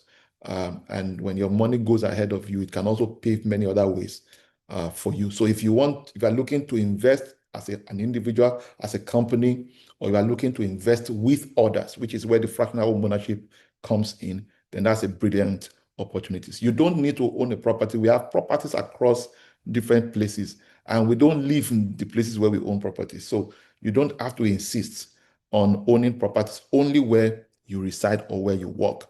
And that's why, whether you are in diaspora, you want to take advantage of things at home, and then you also want to take advantage of opportunities that already exist. For those of you who are joining us in America, we have operations in America. We also have operations in Nigeria. So what are you waiting for? Just either click the link or send FHO to that number I reeled out earlier. So add +234 if you're connecting from outside Nigeria, 09060005747, and then we'll inform you. Only those people who get the information about when we are going to have a closed group, a kind of closed knit meeting where we share with you exactly how this works. So yeah, that's about it.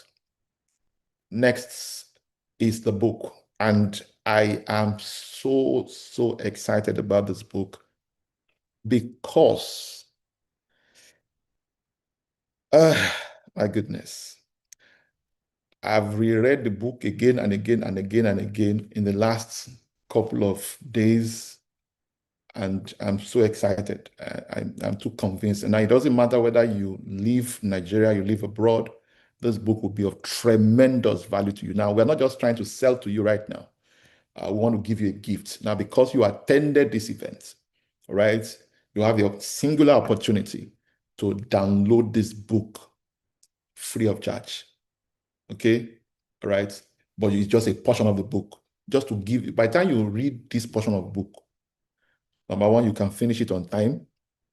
Number two is you now decide whether you need this book in your library or not. And so let me share with you very quickly why we wrote the book. Now, this is exactly what we captured in the book. So you will, if you download this book, you will see exactly what I'm reading to you. So I'm reading it because I want to save time. Real estate is not an end. It is a means to an end.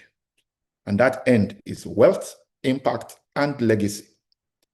The real estate market is full of promise, but that's is also fraught with a lot of pitfalls, uncertainties, anomalies, unstable price regimes, shifting government policies, emotional decisions, and intense competition. For many investors, it can feel like walking through a maze with no map. And yet, real estate remains one of the greatest vehicles for building lasting wealth. This book is our response to the real challenges investors face. Some of the things Ope shared, some of the things I shared, and a lot more that we can't conclude in a summit, in a conference like this, were packaged in that book. So if you are trying to navigate the complex landscapes of real estate in Nigeria, or even in the United States, or anywhere else in the world, you will find this book highly beneficial. We did not write from theory. We don't believe in theory. I personally, I'm a very kinesthetic person. I'm a hands-on person, right? And I learn a lot more when we are doing, and we brought in all of that into that book. So we wrote because we are in the trenches. We are not just reading something and regurgitating. We wrote what we have done, okay? And what we have helped others to also achieve. At LifePage, we've experienced both failure and success in this space. We've faced the same obstacles, legal disputes, fraudulent agents, sudden policy changes, and we've learned how to navigate them with faith, strategy, and resilience. While our experiences and examples draw deeply from the Nigerian and US real estate landscapes, the principles shared in this book are universal. Whether you are in Africa, Europe, or elsewhere, apply these lessons thoughtfully to your own market realities and regulatory environments. LifePage is a real estate company with operations in Nigeria and in the United States. But before we ever became an international brand, we were just like many other developers, hustling through the bureaucracy, facing disputes with Omonile. We don't go through things. When we tell people no Omonile palaver, we are the ones dealing with them, and we are the ones they were dealing with.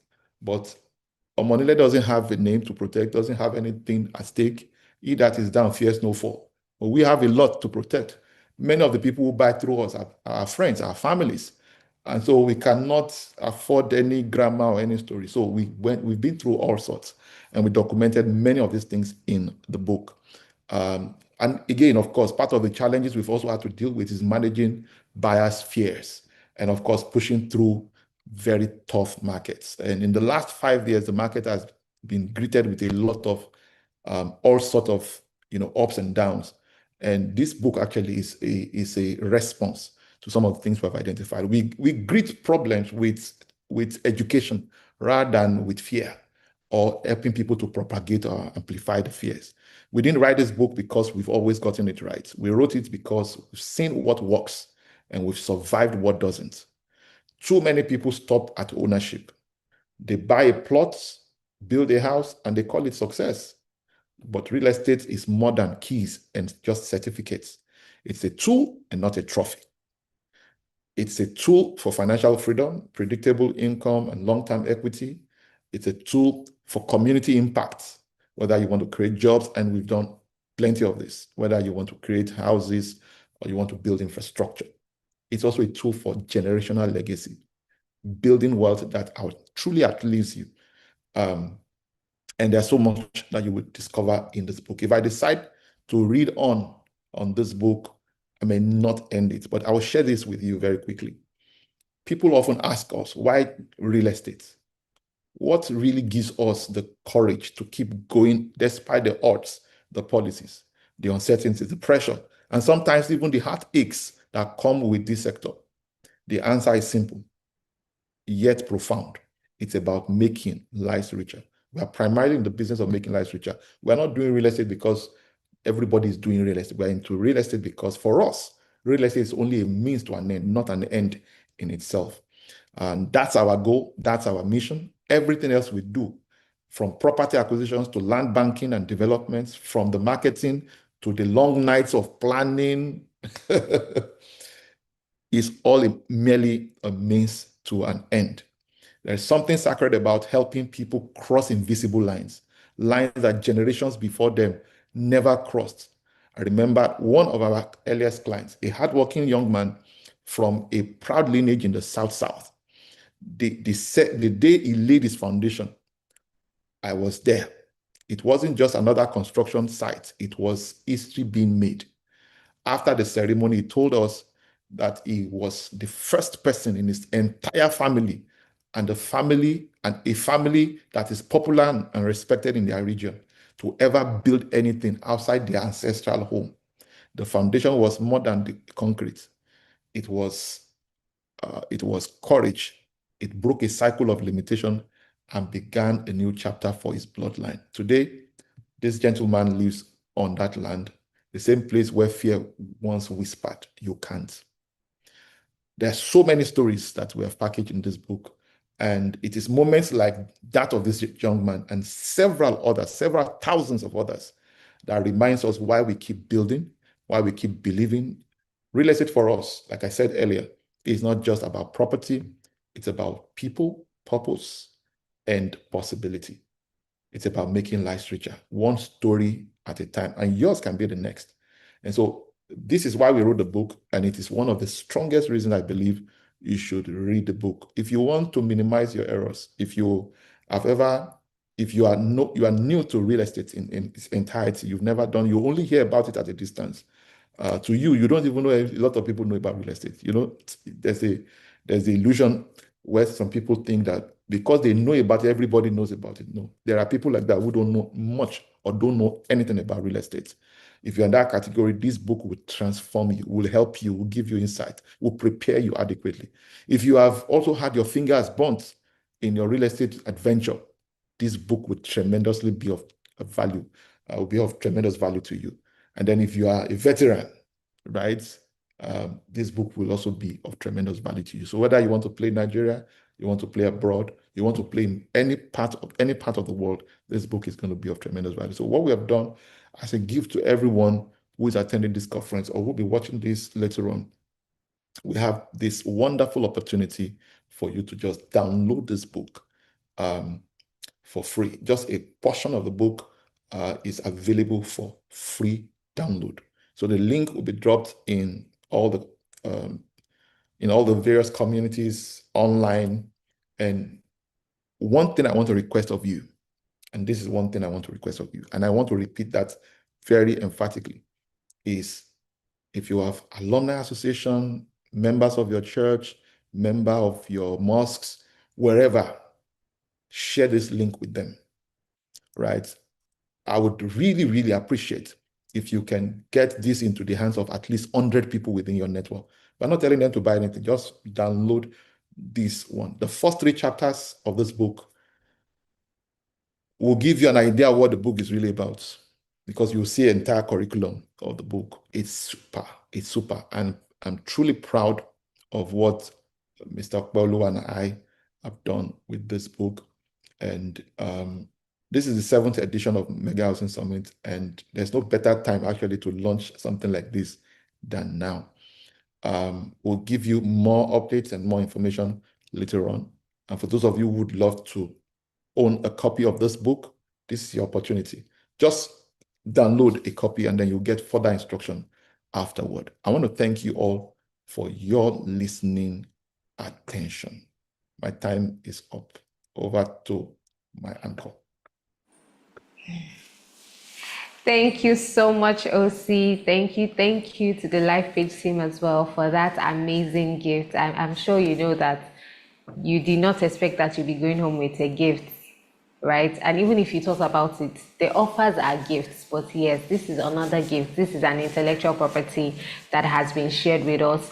3 chapters made available for free for you to consume, for you to read, and then decide to say, I think I want all of it. I think I don't just want a snippet. I want to go to the end, the length and breadth. I want to get the book. I think this is a great place for each and everyone, whether you're on YouTube or Zoom or you catch the replay and you'll be dropping a comment to say, thank you, OC. Thank you, Mr. Okwe. Thank you to the LIFEPAGE team for this amazing resource that you have just given the body of investors and everyone who would be willing to play in the real estate space. We want to say a very big thank you, and we hope that you would not just hoard this material, you not just keep it to yourself like OC has shared. Send the link to people. You can even download it and send it to them. Oh, I read this material and I know that you are very, finicky about playing in the real estate space, but here's the material that would be a deliverance for you.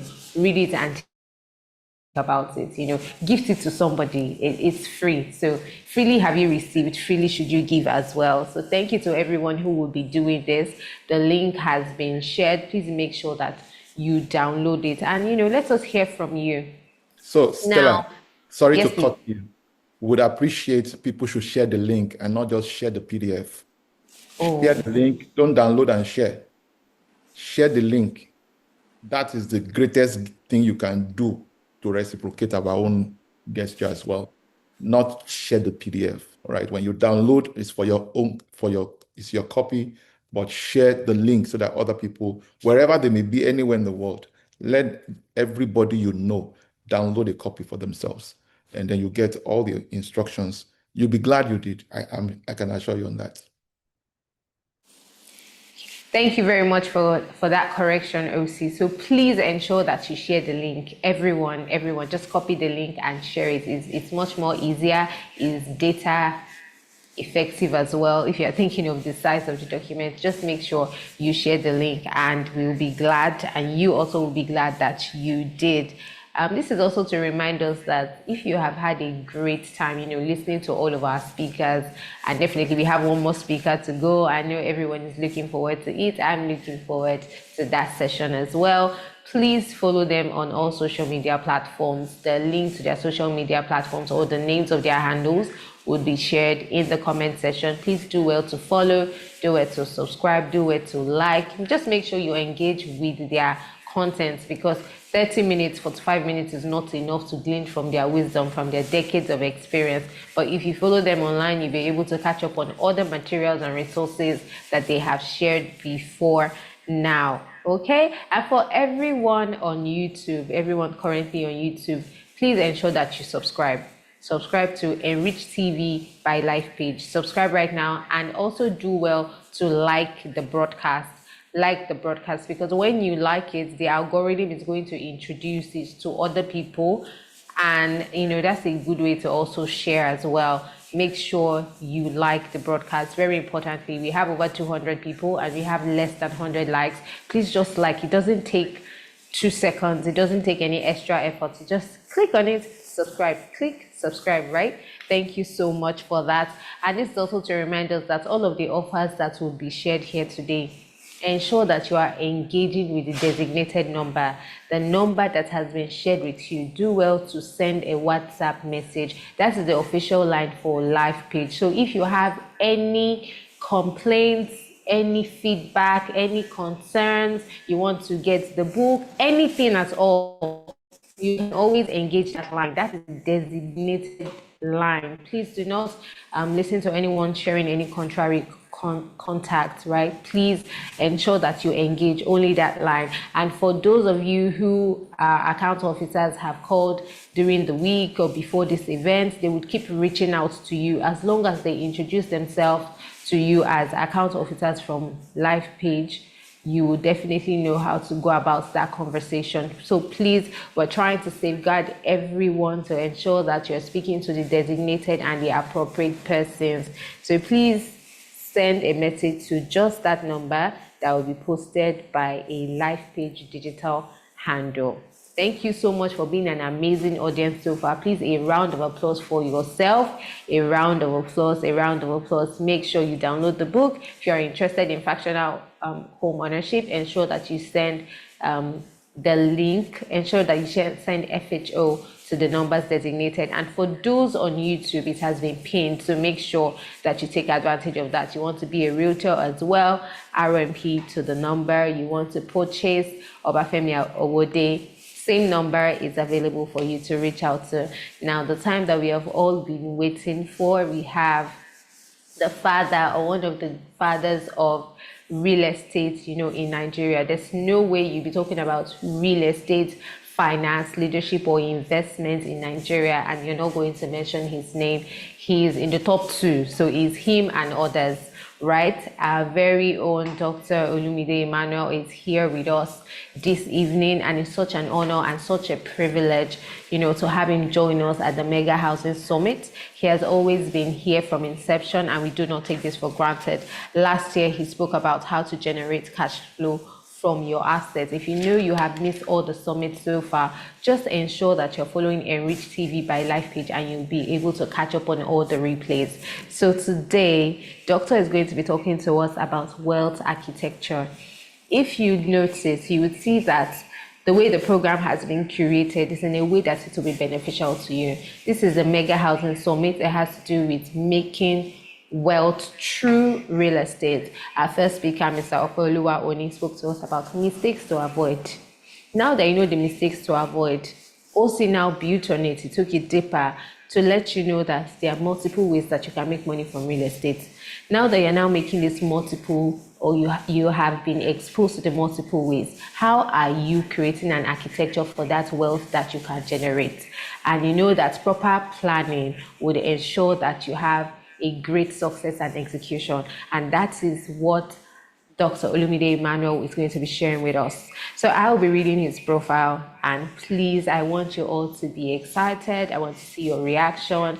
I know that you are expectant and all of your expectations would be met. Dr. Olumide Oladipupo Emmanuel, popularly known as the Common Sense Guru, is no doubt one of the world's leading relationship experts, motivational speaker, and wealth creation agent with over 3 decades of transforming lives. His influence spans across the religious and secular arena, and he's an apostle in the marketplace.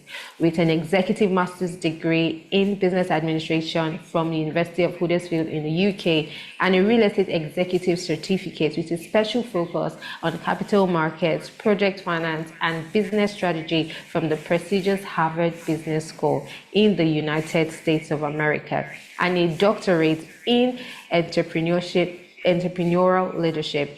Olumide Emmanuel is a leading voice for personal, corporate, and national transformation. He is the best-selling author of over 100 books, a media personality, and the CEO of Common Sense Group with 9 subsidiaries and a global footprint. No one encounters him and stays the same. He is happily married with children. With your digital round of applause, it's a standing ovation. Please make welcome Dr. Olumide Oladipupo Emmanuel as he shares with us the wealth architecture for the next 45 minutes. How many of you are excited? How many of you are happy to be here? How many of you are happy to see him? So much wisdom, decades of experience. You know generals by their scars, and he's one who is not just sharing theory, but a practitioner. And I'm so excited to see the energy. And I know that doctor is here already. Welcome, sir. Welcome, sir. Welcome, sir. Such a privilege and honor to have you in our midst. Yeah. Thank you. What an amazing summit today. Wow. Okwe was just something else. That first session was very, very enriching. And then the book, everybody needs to get that book. I want to appreciate you guys for giving out the book for free so that people can have the first 3 chapters, which I've been privileged to already go through. And it's just amazing. So you're all welcome. Once again, I know we've been having an amazing time. And I just want to add my voice to what has been said already, and then bring in 1 or 2 additions to what we have done. And I believe very strongly that we'll all live here better than the way we came. Like I say from time to time, the amount of time and money that you're willing to invest in yourself reveals the value that you place on yourself. So we've been here now, I think we've been on for, I've been here around 5 minutes or so. So we've been here for over 2 hours now. So it's like 2 hours that we've been here, and it's been an amazing time. So you giving that time to yourself means that you really value your life and you value your personal development. And I'm so confident that you are going to get reward for all that you have invested in the area of time. And I also hope that you're taking advantage of all the opportunities that have been shared with reference to Richland, with reference to fractional ownership and all the stuff. So take advantage of all those things and you will be better for it. So I'm going to be talking to us about Wealth Architecture 2030. Wealth Architecture 2030, building assets that outlive you. And it's very, very important for us to talk about this because we live in a world where people don't plan long term. They don't plan long term. A lot of people only plan for the immediate. And like Clement said earlier on, a lot of people are trying to solve today's problem today or solve problems as they come. But if you're going to be exceptional, you need to be able to solve problems ahead of time so that by the time the problem is showing up, you're already prepared for it. And that's what people mean when they say saving for the rainy day, preparing for eventualities. And part of the new rules of money is that if you prepare for bad times, you will always have good times. So when we talk about architecture, you realize that an architect does a design, and the architect designs the way a building is supposed to look. And by the time the building is built, if everyone that is involved in ensuring that that project is completed plays their part, you realize that at the end of the day, the building will look exactly the way it was designed to look. We just completed a project this year that was started about 3 years ago. It's called the Sapphire Apartment.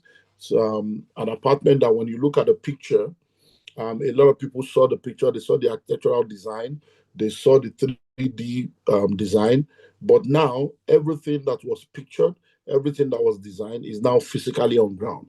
And now people are coming and like, wow, this is amazing, wow, wow, wow. But you see, what is wowing people now was something that was inside the heart of the architect, and the architect was able to present it as a prototype, as a model, as a design.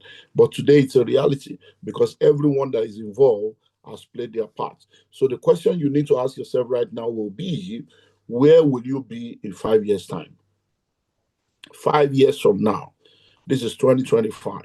In 2030, where will you be? Where do you see yourself in the next 5 years? And now you need to have a picture of your future. Now, because a dream is a picture of your future planted in your heart. Now, so what is that dream? What is that picture of the future that you have seen? Now, that picture of the future that you see needs to be planted in your heart, and it needs to become something that you design. And then you live here, making up your mind to become that which you have seen. So you find out that there are a lot of people that are in places right now in their life that they visualized and they dreamt of and they desired years ago. And today, that dream, that desire has become a reality. So it's very, very important for you to have a wealth plan, a wealth game plan, a wealth architecture, a wealth desire, a wealth design, and then to be able to articulate what the components of that will be, and then do your part in ensuring that it becomes a reality. So I want to deal with 3 major areas and use that as my own way of just helping us to see how these things will be put together. So number 1 is I want to talk to you about the importance of long-term plan. The importance of long-term plan. And that's the first thing. So when we are talking of 2030, we're talking of the future, we're talking about building assets that outlive you.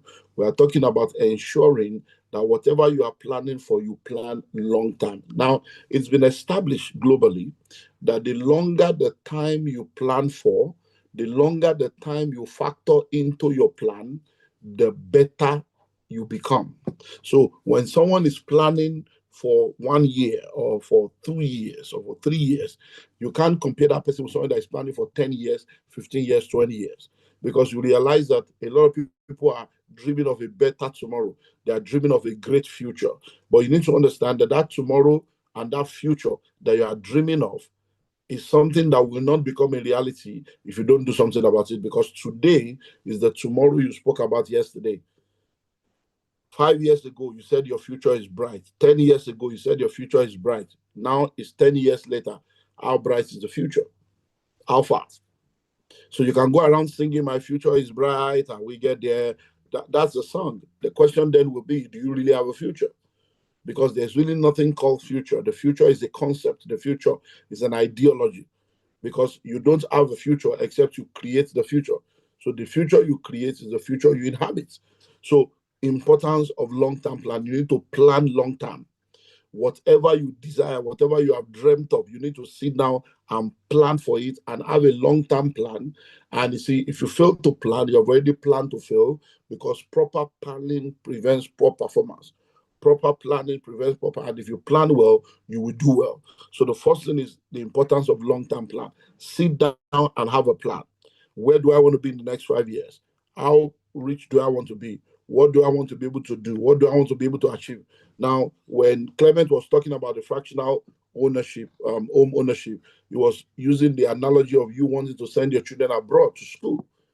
Guess what? If you want to send your children abroad to school, you're going to be paying in dollars or pounds, or depending on the currency of the country you want them to go to. So where are you going to get the dollar from if you don't plan now? So many of you right now, you are just getting married. Some of you, you have a baby. Some of you, your children are still toddlers, and you are not thinking of their university education now. And if you are not thinking of the university education of your toddlers now, that's going to be trouble, because you'll find out that these people are going to end up becoming adults one day. But guess what? That toddler in your hand right now or in your house right now will become an adult, but you are going to grow older. So by the time that child is going to be entering into the university, just think about how old you are right now. And if you have a toddler now, or you have your wife is pregnant, or you just have a 10-year-old boy, just add the number of years to your age now. Many of you will probably be retired. Many of you will probably be in a time when you don't have any money coming in. And that's why you need to have long-term plan, because you need to be thinking of legacy. You need to be thinking of transgeneration. Because I see a lot of people say, you know, I came from a poor background. You don't understand. Listen to me. The fact that you came from a poor background does not mean that your back should be on the ground. The fact that you came from a poor family does not mean that a poor family should come out of you. The fact that you came from a broken home does not mean a broken home should come out of you. Where your ancestors has failed you, you cannot afford to fail your descendants. So when you are talking of background, I hope you know that once you become an adult, once you celebrate your 18th birthday, you have become a background. You can't be an 18-year-old young boy, 18-year-old young girl, and be blaming your background, because at the age of 18, you are an adult. You can vote, you can marry. So how can you be old enough to have sex, old enough to drive, old enough to marry, old enough to vote, and you are still talking background? To now crown it up, if you are married and you have given birth to a child, you have become the background. You are even an ancestor. You are already an ancestor, because by the time you give birth to a child, you have become a mother, you have become a father. So what background are you talking about? You are the background. So you cannot continue to live life in such a way that you don't have a plan. So you need to have a long-term plan. Because let me tell you something. One thing you need to learn in this world is that the poor people don't want you to leave them, and the rich people don't want you to join them. Poor people don't want you to leave them. And that's why all your poor friends and all your poor colleagues and all your poor network, they will discourage you to try to learn. What are you going to learn? What book are you buying? Which one is that one? They don't want you to leave them. They want to keep you in that place so that you can be doing parapo and be showing uniform of poverty. The poor people don't want you to leave them. Every time you want to buy a book, you want to pay for mentorship, you want to attend a course, they'll be telling you, what's that? What's that? And presently in the UK, one of the young men that just joined the Billionaires Conclave, he joined 2 weeks ago, and we had our first session yesterday. And he traveled down today to come and see me in the program. And he was telling me yesterday, he said, you know what, that I've been watching you, and I have to put money together to pay for the mentorship, to join your mentorship. But when I told my friends, they were telling me, how can you pay? Is he not supposed to be a pastor? What is a pastor doing collecting money for mentorship? What is the issue? Face charge. Say, but I've listened to you so much on YouTube, and I know I needed to do it. This is why I paid. And we had a session yesterday, and I told him, hey, those your friends, they are poor people like you. They don't want you to leave them. And he came today, he was like, in fact, if all just 2 hour session today in the hangout that we did here in the UK, he came for the second batch, traveled down 4 hours. He said the only 2 hours he spent today is enough for all the money he paid for the mentorship. He was so happy he came. People traveled from different parts. People came from Ireland. People came from Scotland. People came from 4, 5, 6 hours. People traveling. Poor people don't want you to leave them. So when you have people that are telling you, what are they going to tell you? What you're paying? What are you paying for? Are you sure? All these rich people, they will not tell you, no, rich people want you to be rich. Look, poor people don't want you to leave them. So you have to break free by yourself. But rich people, many rich people don't even want you to join them. So you have to break out of poverty and break through into riches. So you have to break. So you can't be there saying background. You have to start thinking long term. So think long term. Many of you are young now, but you are not going to be young forever. Nobody grows young. Nobody grows young. Before you know it, you are 30. Before you know it, you are 40. Even if you were born in year 2000, you're already 25. A quarter of a century, a quarter of a century is already gone. Millennium baby. You were born in 2020, 2021. You were born in year 2000. 25 years is gone. So at 25, half a century is almost there. You have done a quarter of a century. and you are still waiting for background. You are still saying you are not planning. You need to plan. Many of you have money now. Instead of you to put the money into land, so that in 10 years' time, in 15 years' time, in 20 years' time, you will earn something big from it. You say, that place is a bush. If I buy it now, before that place will develop, go reach like 20 years old, go reach like 10 years old. The question you need to ask yourself is, what have you achieved in the last 10 years? What have you achieved in the last 15 years? Many of you are listening to me right now. You will realize that in the last 10 years, the only thing that is growing in your life is your age. You just be hoping and hoping and hoping. But now we are telling you, in order for you to be able to build assets that will outlive you, design a wealth architecture, have a long-term plan. You don't finish a house and start doing architectural design. Architectural design must precede the building. So start with a long-term plan. Plan your life. No one will plan your life for you without your direct involvement. If it's going to be, it's up to you. An object will remain stagnant until a force is applied. What's gonna be is gonna be. What's gonna be is not gonna be. What's gonna be is not gonna be. It's not a principle. It's the lyrics of a song by Bongo Zikwe. So don't sit down there and say, what's gonna be is gonna be. What belongs to me will not pass me by. It will pass you by with private jet. But in law, you'll be shocked. So number one is what? Importance of long-term plan. So you need to have a long-term plan. When you sit down and you plan your life, it will help you to have a seat at the table. If you don't have a seat at the table, you are the menu. If you don't have a seat at the table, you are the menu that they are eating. So number one is the long. Number two is the role of assets in wealth building. The role of assets in wealth building. So when we are talking about building asset that outlives you, you need to understand what an asset is and the role of assets in building wealth. Listing and listing well. Riches are cash-based. Wealth is asset-based. Any fool can be rich. Any fool can be rich. A lot of people are so poor. All they have is money. You can be an armed robber and have money. You can be a kidnapper and have money. You can be a prostitute and have money. You can do Yahoo. You can do bunkering. You can do organ trafficking. You can be rich, but that doesn't make you wealthy. So we have a lot of foolish rich people. So foolish that all they have is money, stealing, corruption, wealth gotten by vanity that brings heartache and pain. So you need to understand that it's not just about money. We are not telling you here how to be rich. That's not why we are here. We are talking about building wealth. We are talking about transgenerational wealth. We are talking about legacy. So it's very, very important for you to understand that. So the role of asset in wealth building, an asset is anything that appreciates in value. An asset is anything that appreciates in value. An asset is anything that produces cash flow.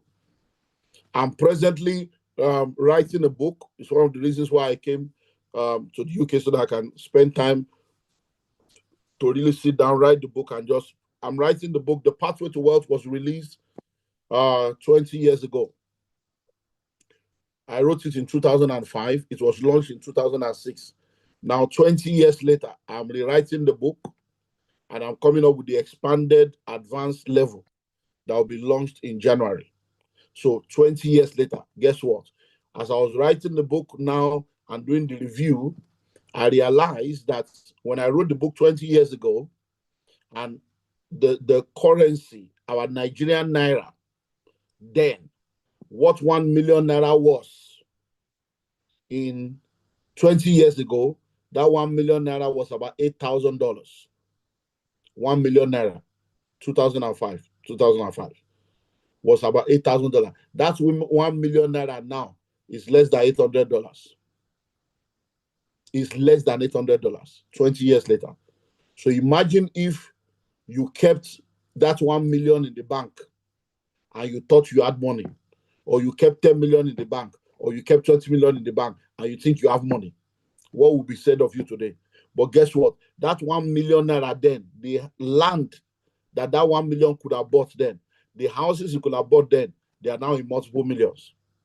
At least I can tell you for free that as at then, I bought land 50,000, 100,000, 200,000.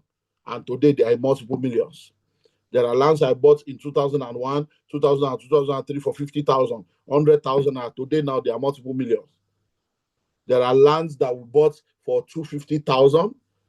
Today now it's 50 million. So you need to understand assets. So wealth is about assets, not about cash. So instead of you doing cash banking, you do land banking. Instead of doing cash banking, do land banking. Don't do cash banking. Don't put your money in the bank and think, oh, the money is going to be devalued and the inflation will be eating up the value of your currency while it's sitting there in the bank. But that same money, if you tie it down into real estate, the real estate will continue to increase the value of your money. So the role of assets in wealth building, you need to begin to think assets. So an asset is anything that appreciates in value. Many people now they are in the iPhone 17 craze, spend 4 million naira to buy gadgets, and you don't have one plot of land to your name. And when they say human beings should stand up, you stood up as if you are normal. What makes you normal? When you are buying a gadget for 4 million and you don't have one plot to your name, no portfolio of shares, no stocks, no investment anywhere. What is wrong with this generation? Who did this to us? You want to spend money to look good without a good destiny. And then you now say it's village people. Which village people? Don't you know that the world itself is a global village?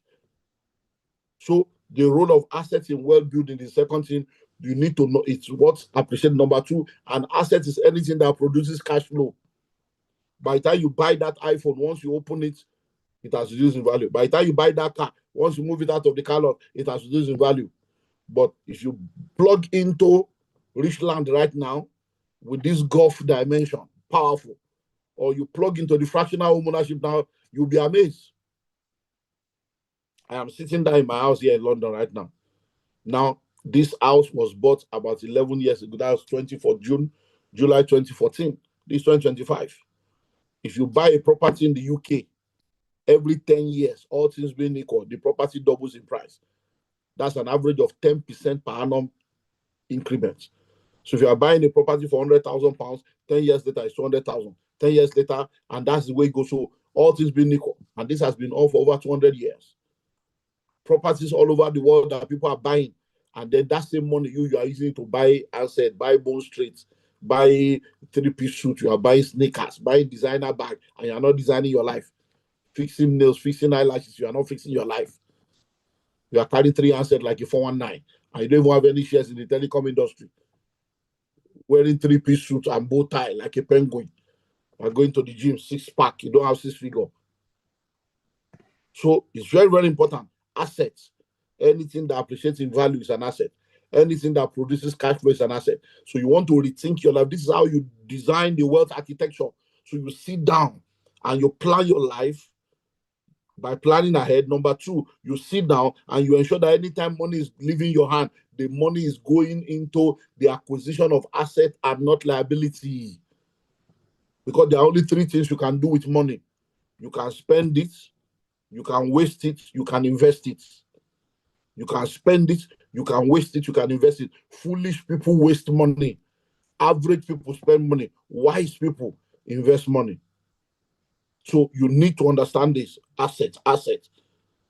So how many assets do you have in your life right now? Sit down. Don't let anybody, just you sit down by yourself. Now. The prodigal son came to his senses.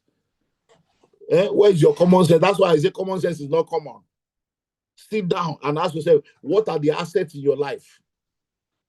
Your bungalow is in your wardrobe. You are buying bag and shoe to match. Your destiny is not matching your bank account. Every week, you are going to club. You are doing dorime. Spending money you don't have to please people that you don't love. So sit down. What are the assets? You do an asset inventory of your life. Take a notebook today before you sleep now. Think well so that when you are going to church tomorrow, you go and cry, Lord, help me. Have mercy on me, oh Lord. So sit down now. What are the assets in your life? What are the liabilities in your life? And it will shock you. It will shock you. How many assets do you have? What are the things in your life? Right? You went to school to tell you an asset is anything that is acquired with money. The lecturer that gave you that definition, where is the lecturer today? The dean of faculty of econs that cannot manage his own economics. going to university, studying engineering, and your generator spoil, you are calling a illiterate to come and repair generator. All of you cannot engineer yourself. Going to school to study agric science, you can't do farming. You are going to bank to go and do teller work. So it's time for you to sit down, check your life. What are the assets? Oh, prodigal son, what's the asset in your life? All the things you are acquiring now, does it have second value? So that's the second part. The third part, in closing, is the issue that what are the assets that you now need to consider that will outlive you? What are the assets that will outlive you? So you need to now sit down and begin to look at different asset classes that you can explore. Because look, in this life, you better get angry with poverty. Poverty can mess you up on many levels. Though. Get angry with poverty, because you cannot conquer what you are not willing to confront, and you cannot confront what you have not identified. Because when you become successful now, everybody wants to investigate what's the secret of his success, what's the secret of her success, what did she do to succeed. Everybody wants to investigate, but nobody investigates the source of your poverty. Nobody investigates the source of your poverty. That is your personal responsibility. You have to be sick and tired of being sick and tired. You have to get angry with poverty. What conquered your father? What conquered your mother? I say, never again, not in my life. I'm changing the narrative. Now. All of you cannot be facing the same thing. Grandfather worked in Nigerian Railway. Your father worked in Nigerian Airways. Now you are in IPOS. Grandfather tenant, father tenant. Now you are a tenant. You say it's a generational course. It's not a generational course. It's a generational choice. You need to make a choice to say we are changing the narrative. If you are not tired of poverty, poverty is tired of you. You cannot continue to be a brand ambassador for poverty. You day poster, you day billboard, you day online everywhere. Now they take publicized poverty. You know they tire. Get angry, so that you will wake up tomorrow morning and go to church and take Olua and cry to God to change your story. So, assets to consider. Since you now know what is an asset is anything that appreciates in value. An asset is anything that produces cash flow. When you do your inventory now, that is the architecture. We are drawing the architecture of your life now. You now see that, my life doesn't have asset. You now make up your mind that from now, I'm going to now put resources together and take advantage of assets. All this, my friend is getting married, and my friend is in the, so we are going to do burial. You are just wasting money. Wasting money, doing things that are not relevant to your life. You want to please everybody. What will people say? How will people feel? What's your business with that one? Do you think you are breaking news? People that are busy thinking of their own life, you think it's your life they are thinking about? So what are we saying today now? What are the assets? So there are many assets that we call vehicles. But this is a real estate conference, so we are focusing on the pata of them all, because real estate is the real assets. Real estate is what is the real asset. So you need to invest in real estate. Why? Stock market can crash. Businesses can go bankrupt. Real estate, when done right, you can never get it wrong. When you do real estate right, you can't be wrong. Because once you buy land, even if there is tsunami, you will still sell the land. Don't you know that many places in Lagos was reclaimed land? So no matter how bad it is, real estate, when done right, can never fail. And now we have given you opportunities today now. You have heard of Richland. You have heard of fractional home ownership. What you now need to do is to sit down and think of which one you are going to enter. I did the hangout today. Now we had 2 sessions. People came from all over to be in my hangout today. And I was telling them, even if you cannot afford it, collaboration is the new competition. It is better to own 10% of a billion than to own 100% of 1,000. So as long as you are listening to me right now, except you are a teenager, if you are at least 20 years and above, you have no excuse not to be able to buy the land they're offering you now. All you need to do is to gather your friends together. All you need is 9 people to join you. You become 10. Your mother, your grandmother, your great-grandmother, they didn't go to school. They built houses. They did a job.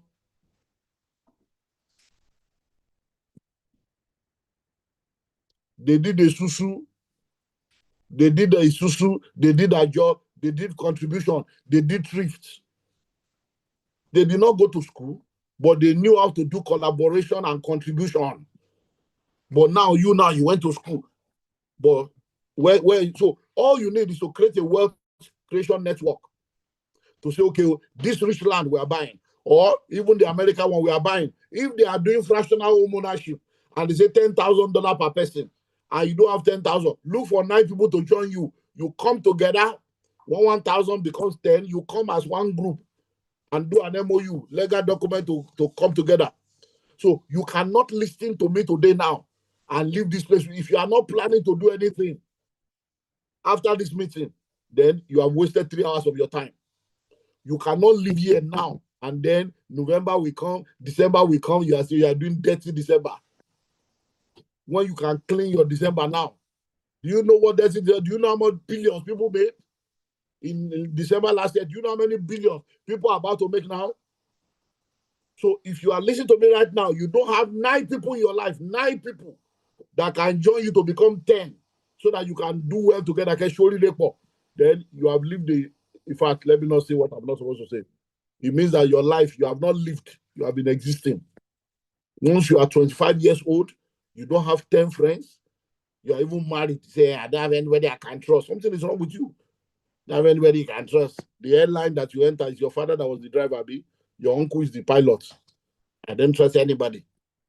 So you got married, you have 3 bridesmaids, your husband have best man, that's already 4 people. You have people you are watching game together, you do primary school, secondary school, university, you live in a house, you go to a church, you don't have 9 people that can join, you can just relay. You don't have 9 people that people can put money together, but you can gossip together, you can wear uniform together. What's wrong with you? So listen and listen well. This year, you must say enough is enough because nobody is planning your life for you. There is no politician anywhere, no government anywhere that has any plan for you. If you refuse to plan for your life, you will wake up one day and discover that you are 30, you are 40, you are 50. You will now get angry with everybody, and you begin to vomit online with 200 naira recharge card, 200 naira time. You'll be going there to insult everybody, insult your father, insult your mother, insult people that are old enough to because you are frustrated. You are now vomiting your venom online because you have refused to grow up. So, we have spoken about Richland, we have spoken about fractional home ownership, and all you need to do is to think of what you can do amongst all the assets on now, but the assets we should just focus on. Just do real estate, even if it's just land banking you want to do. A city today was a village yesterday. A village today will be a city tomorrow. You don't wait to buy land, you buy land and wait. Gather money. Don't tell me I can't afford it. Look for your friends. Look for your friends. Many of you have mobile phone now. You have over 250 people on that mobile phone. Even Palasa, dumb phone, the one that is not smart, has 250. Many of you, your phone now, you have 1,000 people on that phone. So you mean you are carrying a phone with 1,000 phone number, and you can't gather 10 of them to join you to put money together to invest. You should delete them or throw that phone away. You should throw it or delete everybody's number. That means you are surrounding yourself with a bunch of people going nowhere. So, I've spoken enough. A word is enough for the wise. You either learn by revelation or you learn by experience. But today now, start action. 1,000 good intentions are not as powerful as one action. The journey of 1,000 miles does not begin with a step. It begins with a step that is taken. If you don't take that step, the journey has not started. So take the first step now. Register for that book. Get the free book. Share the link. Join fractional home ownership or buy Richland. If you don't have the money, gather other people around yourself and let's make money together. And I'll see you at the top. God bless you.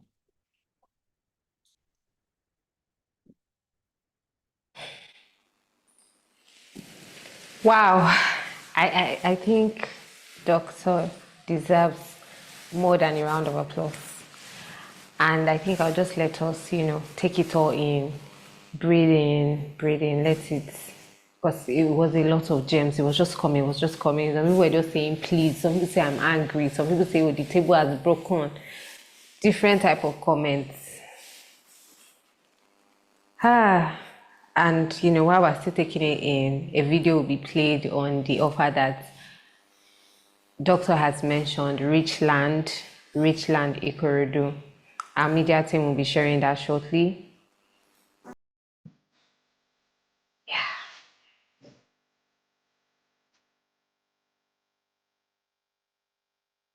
Now, today we are here for the launch of the Richland City, which is a golf and lake resort that is set to change the face of real estate in this part. My name is Olumide Emmanuel. I'm the chairman of the LIFEPAGE Group. We are happy that you are here to either buy from us or sell for us or build with us. If you have understanding of real estate, you will realize that you need to have the eyes of the future. So when you look all around you right now, all you see is like we're in the midst of a bush, we're in the midst of a forest. That is what vision is all about. We are developing this into a golf and lake resort within the next 5 to 10 years. So if you are plugging in right now, you are plugging in at the ground floor, and you are going to benefit from all the increase and all the returns that will come over time. This offer at Richland City Golf and Lake Resort Imota-Ikorodu is an exclusive end-of-the-year opportunity for committed subscribers who want to position for wealth. Enjoy access to the 14 days chairman's offer on Richland City Imota with 500 square meter for 2 million naira instead of 3.5 million naira, and 3,000 square meter for 10 million naira instead of 17.5 million naira. Lockdown ends 7th of November 2025. End the year with a decision that sets you up for more, because moments like this do not come twice.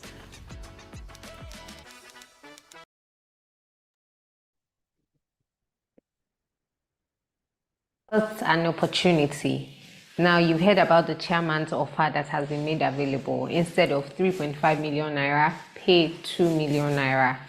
What a great discount. And this is available up until the 7th of November. And what a way to end the year. So while you're thinking of, oh, what Christmas gift can I give myself? What will I buy for my family?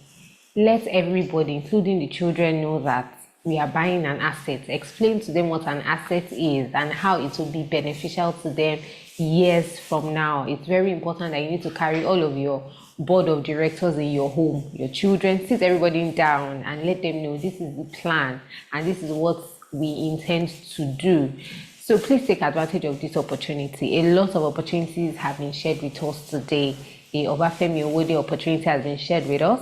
And you're saying, no, I don't have money to start. An opportunity for you to earn without even having your own personal assets, leveraging the portfolio of LIFEPAGE through the Realtor mentorship program has also been made available to you. Why not take this opportunity? It's just 20,000 naira. You register, you learn from OC.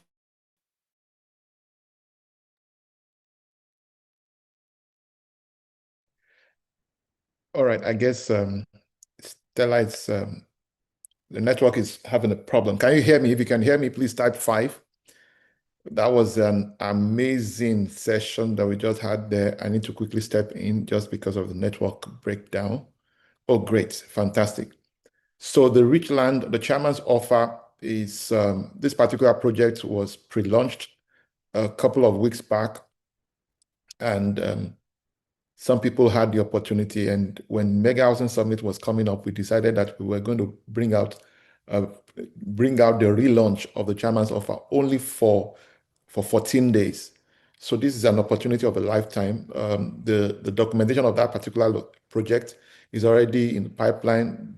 If you want to verify the title of that property, it already has the registered survey. You want to verify the CFO and all of those things that has already begun. You can also, that's the file number.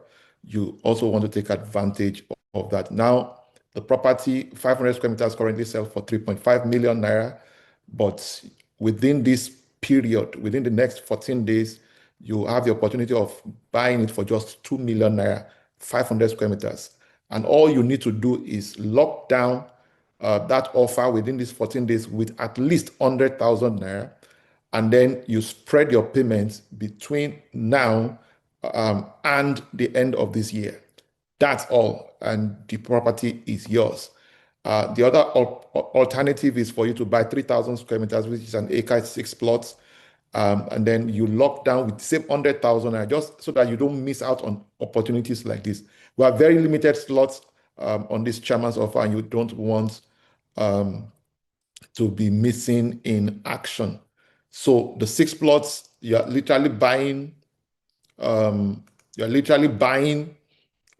plots for the price of 5. Literally, that's what it means. And so all you need to do to take advantage of this, just like the doctor was sharing earlier, you want to see how, if you don't have the means to buy all by yourself, you can collaborate with others, and you'll be really, really glad that you did. I just believe that we've drawn value from this already. So yeah, that will be all from me. Are you guys ready now? Admin? I think we should take questions. The 6 plots, Oladipupo is saying, how much is the 6 plots? For Richland, Imota-Ikorodu is where we have the chairman's offer. We have Richland Obafemi Owode. The Richland Obafemi Owode, what we have on pre-launch right now is the Gulf District. The project is broken into 5 districts. We have the Green Meadows, we have the Lake Town, we have the Gulf District, and we have the residences, and we have the metropolis. Those are not ones that we are launching anytime soon. They are specialized. There's a commercial section of the project, and then there is the residences where we'll be developing houses for sale. But the Gulf District is where you want to have premium lifestyle, and like we share, nothing increases the value of real estate, among other things, is infrastructure. But top of that drives and increases value of real estate is the quality of people, and that is what the Gulf District provides you within the Richland city of Obafemi Owode. So if you live abroad and you are looking for something safe and secure, it's all inclusive, including your documentation and developmental levy. So there's nothing you would have to pay afterward. But if you also want us to help you fence it around, then you'll be paying you'll be paying a little more. That's the premium package. So if you are paying from abroad, you can do $10 per square meters, or 15,000 naira per square meters. So you can only buy minimum of 1,000 square meters if you are buying in the Gulf District. The design of the plan for that district is entirely different from what we've done before. So even though it's all going to be covered with the group's global CFO, that particular district is unique, is different. So if you want to be among the big boys and the big babes, then that will be the best place to be. If you don't want to have a headache of, I need to do documentation and pay for documentation later, that is the offer you want to take advantage of. And all you need to do is to lock down an offer with 500,000, and then you spread the payments over 5-month period. So reach out to the numbers to reach out to, because I see some people on this call who are dropping messages and you are wondering, how can you come for a program hosted by another company and you are advertising your own product? You are not operating in wisdom. It's not, and I think it's important for me to mention this. It doesn't make any sense, right? That is not how things are done. So please, if you need to do the right thing, reach out to 09065 6000 4747, 0906000 737, 0906000 Those 2 numbers are our official numbers. So whether you want to take advantage of the Richland City or Obafemi Owode, the Gulf District, or you want to take advantage of the chairman's offer on the Richland City in Imota-Ikorodu. For those of you who know, you know that Lagos is, I don't know if I can say this, but if we have enough time, but we really don't have enough time. Let me just say this. Lagos is the smallest in landmass when you look at Nigeria. The population of Lagos, is unbelievable. 60% of the economy of Nigeria is in Lagos. 40% of the economy of West Africa is in Lagos alone. And according to reports, 500 people visit Lagos every 1 hour and they never return. That is even different from those who are doing business and then coming on business for business only. And so we want to encourage you. The greatest beneficiary of the population spillover in Lagos is Ogun State. And these locations we have talked about are within the arteries of the next major, and then it's all about positioning. And that's what everything that we've shared with you is about. If you've not already downloaded the book, click the link in the book, the link for the book, book.com, book.landandhouses.com/get, and then you'll be able to get your own copy. And feel free also to share that link with as many people within your network as possible. It's one of the greatest gifts you'll be giving to other people. So I think, admin, are you guys back now? We would only be taking questions that are written, please, because we do not have time and we do not want to waste too much time. So please, let's take all the questions that we can take. Our time is already fast spent. We've already exceeded, I think we have barely less than 10 minutes or so, thereabout. So if you have any questions, please write it down. We would only be taking written questions to manage time. Thank you. Thank you very much for that. Thank you all for staying so far. We've had such an amazing audience. You started with us, some joined halfway, but we still have a great number here, and it's so good to have you join us. We have several questions. For those of you who have your hands up, kindly type your question, as Osi has said, and we will treat them. So I want to take the first question from Abimbola, who says, I already have a property. I purchased it 4 years ago. At the time, I was less informed. I bought it because it was affordable, and I believe that it will generate income in the future. My intention was to create generational wealth. The property is intact. The family I bought it from has not given me any challenge.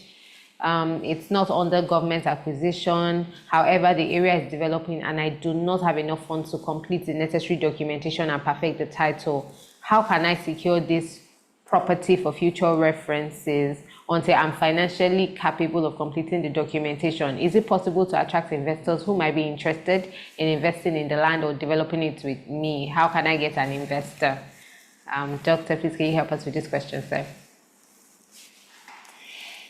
Okay, well, you might need to pull on your network, depending on the amount you need for the property documentation. We need to know the value of the property and how much you need to do the documentation. But the best thing is to pull on your network, either to get people to loan you the money, so that it will be a soft loan that is interest-free, that you can pay back over time. And if that is not possible, then you might need to bring in somebody on board to partner with you, so that they will now be a joint owner of a portion of the property with you. So that's the only way. It's either you save towards it or you borrow money within your network so that you'll be a soft loan, interest free, paid back over time, or you bring somebody else to join you in the project, and then that means you now jointly own the property with somebody else. Thank you. It's closely related to one that has been recurring. A person is saying, I don't understand the concept of JV in real estate. The person wants to get clarity on what joint venture in real estate is. Well, joint venture, as the name is, joint venture. That means you are venturing into a project with somebody else. And it works in different ways. Number one, it can be a situation where someone owns a land. For instance, there are many Nigerians in diaspora and many Nigerians in Nigeria that have lands, but they don't have money to build. So you can bring in the land as your equity contribution. And then somebody else brings money to build on the land. So you both agree what's the value of your land and what's the value of the property the person is putting on it. And then You use that to do the calculation to know what the return will be. Then there are people that have money, but the places where they want to build in, they cannot afford to buy land in those places. So you can then look for people that already have land in those places, and then you do joint venture with them. So for instance, if you are bringing a land worth 100 million, so 100 million is your land, and then you want to build units on that land, and the number of units you are building is, let's say, 10 units, and you are building that 10 units at, let's say, 300 million. So it means that you are bringing your land 100 million. The other person is bringing the money to build 10 units, 300 million. So it means that the entire project is completed with 400 million. So if the project is completed with 400 million and you brought 100 million, that means it's now 2575. So, but because you are the one that owns the land, you can now have a higher value for your land, because without the land, their 300 million cannot sit on anything. So, but then when we now do the completed building, so if, let's say, you build 10 units now, after building the 10 units, if you are to sell 1 unit for 100 million, that means the 10 units is bringing 1 billion. So if you get the 1 billion now, the person that has 100 million, you have your 100 million. The person that has 300 million, you have your 300 million. So that means it's remaining 600 million. The 600 million will now be shared based on the percentage of what you brought. It will now be either 75, 25, 30, 70, 60, 40, depending on whatever you guys have agreed. So that's the way it works. It's just people jointly venturing into something. The fractional home ownership is like a joint venture, because we are all putting money together to buy a property. Yeah.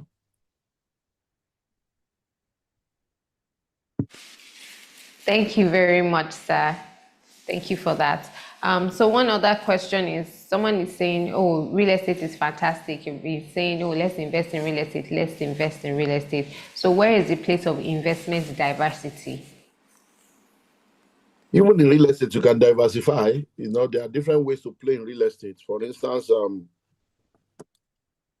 we hosted the Global Real Estate Executive Boot Camp 2 years ago, 2023. We're doing another one next year. And the focus for that one is on the different areas people can play. Cinema is real estate. Cemetery is real estate. Event center is real estate. Hostel is real estate. Film village is real estate. Building a hotel is real estate. So even in the real estate, you can diversify. Short let is real estate. So real estate is not what everything under the ground is real estate. The ground is real estate. What you put on top is real estate. So you can diversify even within the real estate sector. Yeah. Thank you very much for that. Another person is expressing their concern to say that, what's your take on this news about the government of this state, Lagos, demolishing some buildings because it's making me worried about investing in that state? How do they go about it? Now, anytime you see demolition, please, let's understand this very well.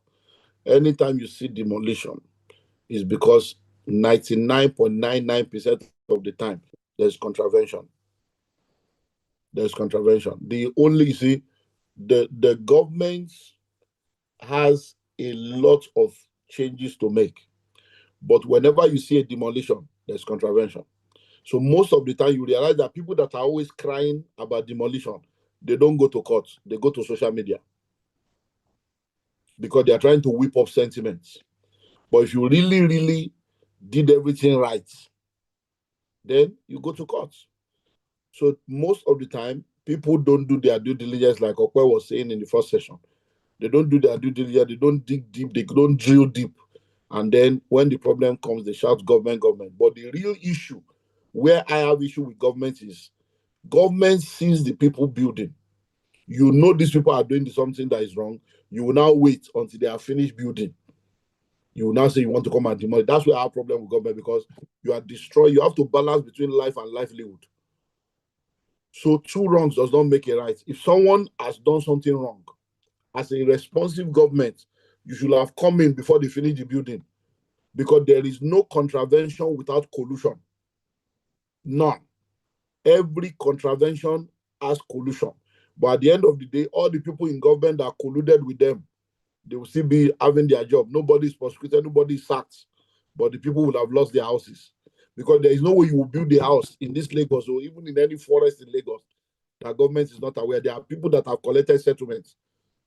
So why did you wait for them to build? So if you have discovered that you get into a place, the place is fully built and they have contravened, then you call them and say, no, you people have done contravention, but because of your life and livelihood and want to respond, this is the way we are going to go about it. You are going to let go of this, then we are going to do this, you are going to pay this, we are going to do this. So because most of this is about drainage and water, then water is fluid. There are technology where you can move water without demolishing houses. There are a lot of things that can be done. So, but most of the time, so don't be afraid. Just buy from a reputable organization like LifePage, and then you are covered. Thank you very much for that, Doctor. So I see a lot of questions regarding the offer, particularly the chairman's offer. And I think that at this point, I would like OC to please maybe take the offer again. And I need everybody to listen with rapt attention because it's very worrisome that people don't concentrate or people are distracted and then you're asking the same questions over and over again.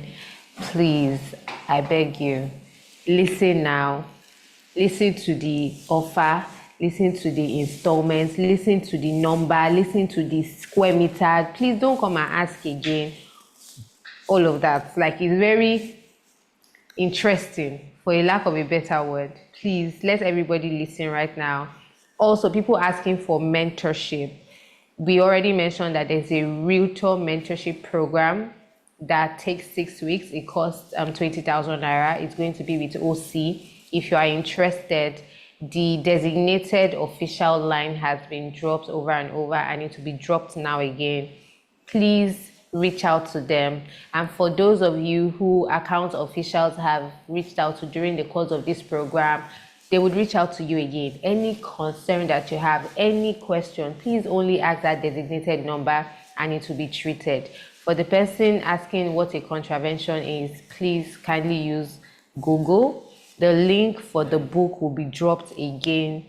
Please click on it. When you click on it and download it, information regarding how to get the complete book will be communicated to you. And that's why we're saying don't download and share the PDF to people. Instead, share the link so that you can get the full information. And some people are interested in becoming a member of the Billionaires Conclave. Grateful thing is that OC is the president, so he would also speak to that. I'm not the president, I'm the national president. Sorry, national Olumide Emmanuel is the global president. Thank you so much, Stella. I'm so sorry that I need to jump in here because of time. And this is also to everyone whose question has not yet been attended to. Because of our time, I want to sincerely request that all questions that has not yet been attended to, please share them, send them by WhatsApp to 09060005747, 09060005747, and we'll find ways to respond to them at our earliest convenience. So let me take the offers one after the other. So we have the Richland City of Bafemi Owode, the Gulf District. The Gulf District is within the Richland City in Obafemi Owode. And like I said earlier, that's each of this particular estate is been designed into 5 districts. The first district we pre-launched early in the year was the Green Meadows. Then we had the Lake Town. Then now we are having the Gulf District, and the Gulf District is prime. It's premium. All right. The minimum you can buy within this particular district is 1,000 square meters, and each square meter goes for $10 or 15,000 naira. So if you are buying 1,000 square meters, that means you'll be paying $10,000 or 15 million naira. You have the opportunity to lock down the offer and spread payments for the next 5 months. So you lock down with 500,000 and then you spread the remaining balance over the next 6 months. Now that offer comes with everything. It's all inclusive, including documentation and developmental levy. Please, this is a pre-launch offer also. Please take note of this. Afterward, it will no longer be at this price. The offer is valid till the end of December, but you want to lock down the offer and then so that you can start spreading your payment. It comes all inclusive. The premium package is $15 or $22,500, and it comes with fencing apart from just documentation and developmental levy. So when you pay for 1,000 square meters in this particular district within the Richland city, you don't have to worry about documentation. You don't have to worry about developmental levy. It is all inclusive. The second estate project is Richland City, Imota-Ikorodu.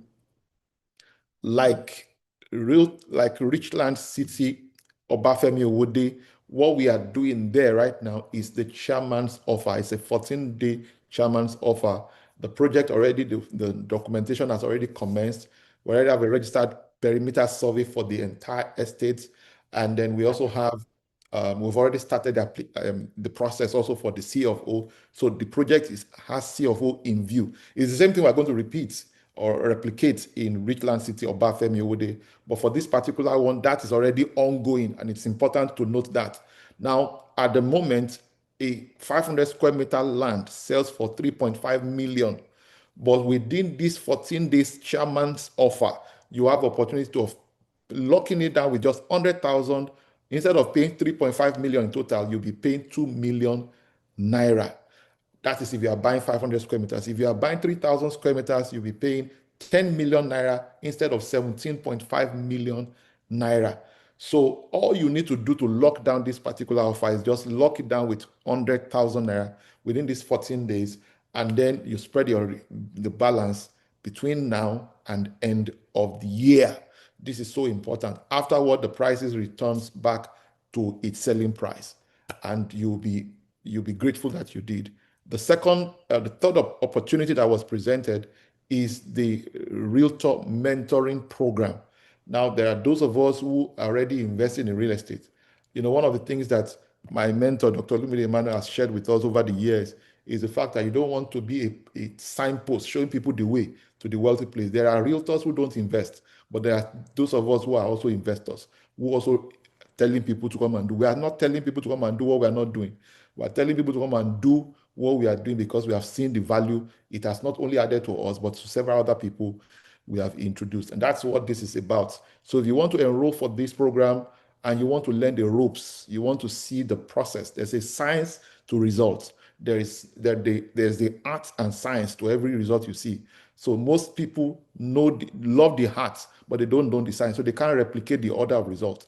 So if you ever are looking to go into real estate developments at some point in the future, then this will be the best way to begin, because ultimately when you start yours, you still need to sell. That's how we started ourselves. We started by selling for others, and you can do likewise. So this program is available. this opportunity is available for just 72 hours to pay 20,000 naira for a 6-week program, and then instead of 99,999 naira, all you need to do is to pay 20,000 naira, and then you enroll for that program. These are the account details. You can screen grab it and then take advantage of them. And finally, we have the fractional home ownership, or not finally, fractional home ownership in America. So if you are looking to create wealth in other currencies apart from the Nigerian naira, then you don't have the means to acquire the whole parcel of house or acquire a house on your own, we can do that for you. There's sole ownership. There's also the fractional home ownership for those who may not be able to afford it on their own. That will be a great opportunity you want, especially because you had Dr. Olumide Emmanuel saying earlier that when he first wrote his book in 20 years ago, $1 million naira was $8,000. Today, that cannot even get you $800 anymore. That's an aberration.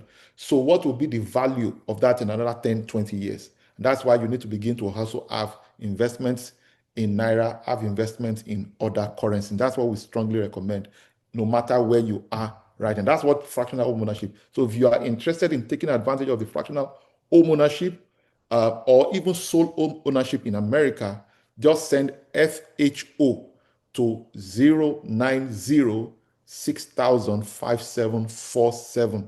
We will share with you a detail because we're going to have a close-knit virtual session where we'll provide you clarity and show you exactly the process that we go through to make this happen. We already have some people on the call, on the journey with us, and it will be a great delight to have you join us in creating wealth together in other currencies. And finally is the book.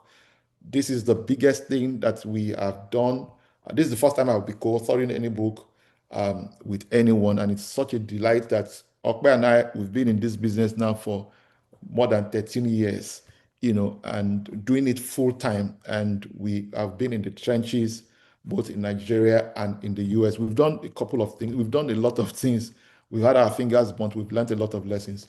This is going to be a major blessing to anyone who you genuinely care about. So we appeal to you to share the link, not the PDF. When you download the PDF, it's for you.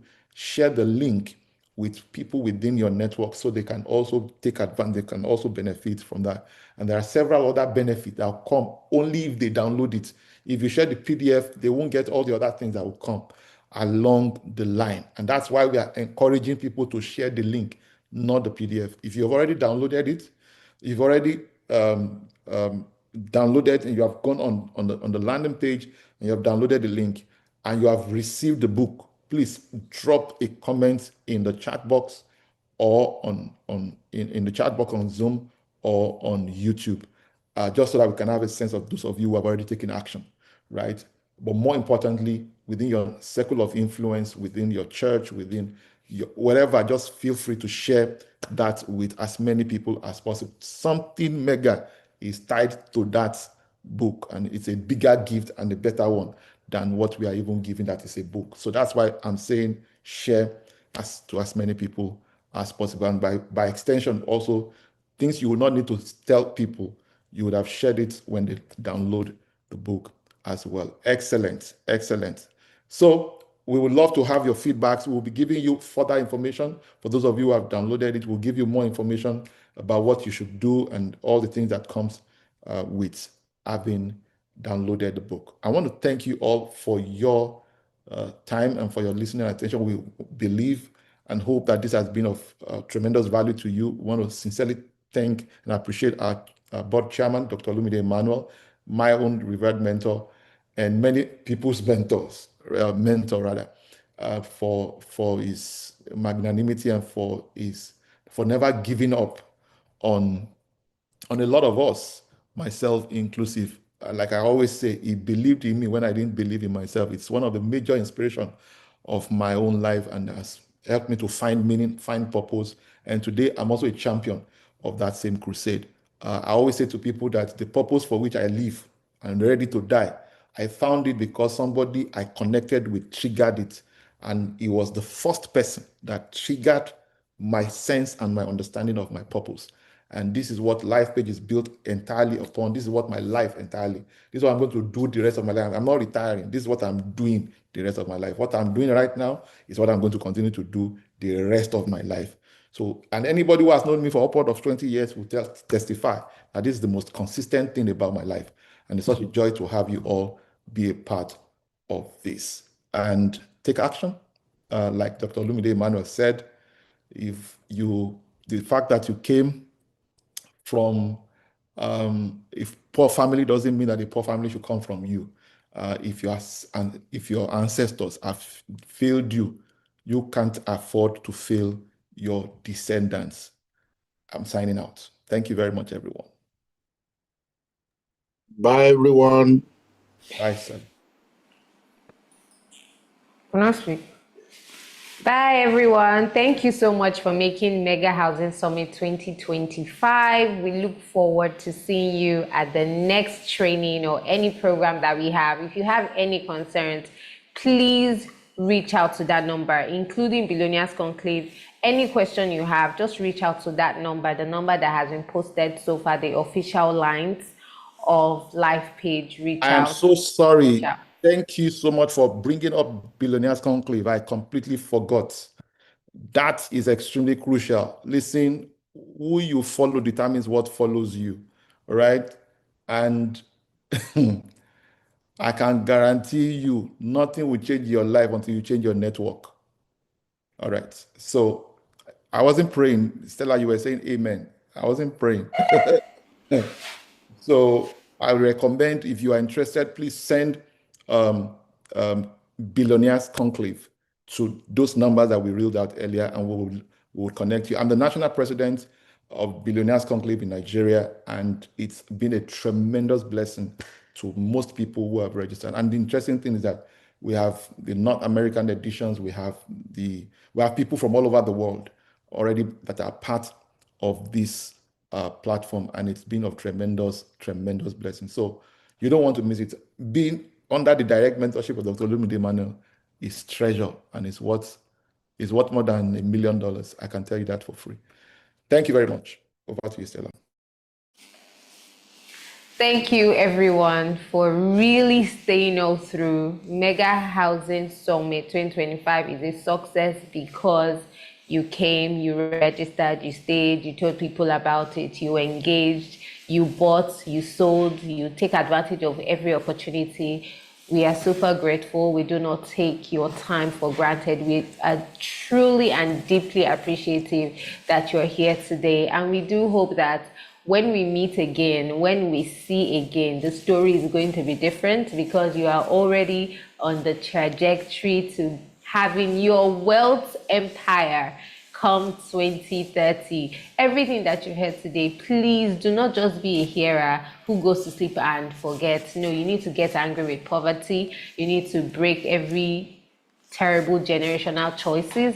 You need to make new decisions, and you know that it is not great events that make people, it is the decision from that event that makes great person. So please take advantage of everything that you have learned, leverage networking, take advantage of mentorship, start out your career as a realtor, become an investor, and definitely the world is your oyster. And we look forward to celebrating with you. And the next time we're writing a book, your story is definitely going to be featured in that book. Change your community, change your life. If you're interested in Billionaires Conclave, just reach out to that number. Every and any inquiry that you have, we're happy to engage, and the account officers will also be reaching out to you. Please share your concerns with them, and we look forward to really enriching your life. Don't forget to follow us on all social media platforms. This has been shared in the chats. Please make sure you follow all of our speakers. Thank you so much, and it is bye for now from me. Good morning, good afternoon, good evening, good night, wherever you're joining us from. It's been an amazing time as your host. My name is Stella Owechwe. Bye for now.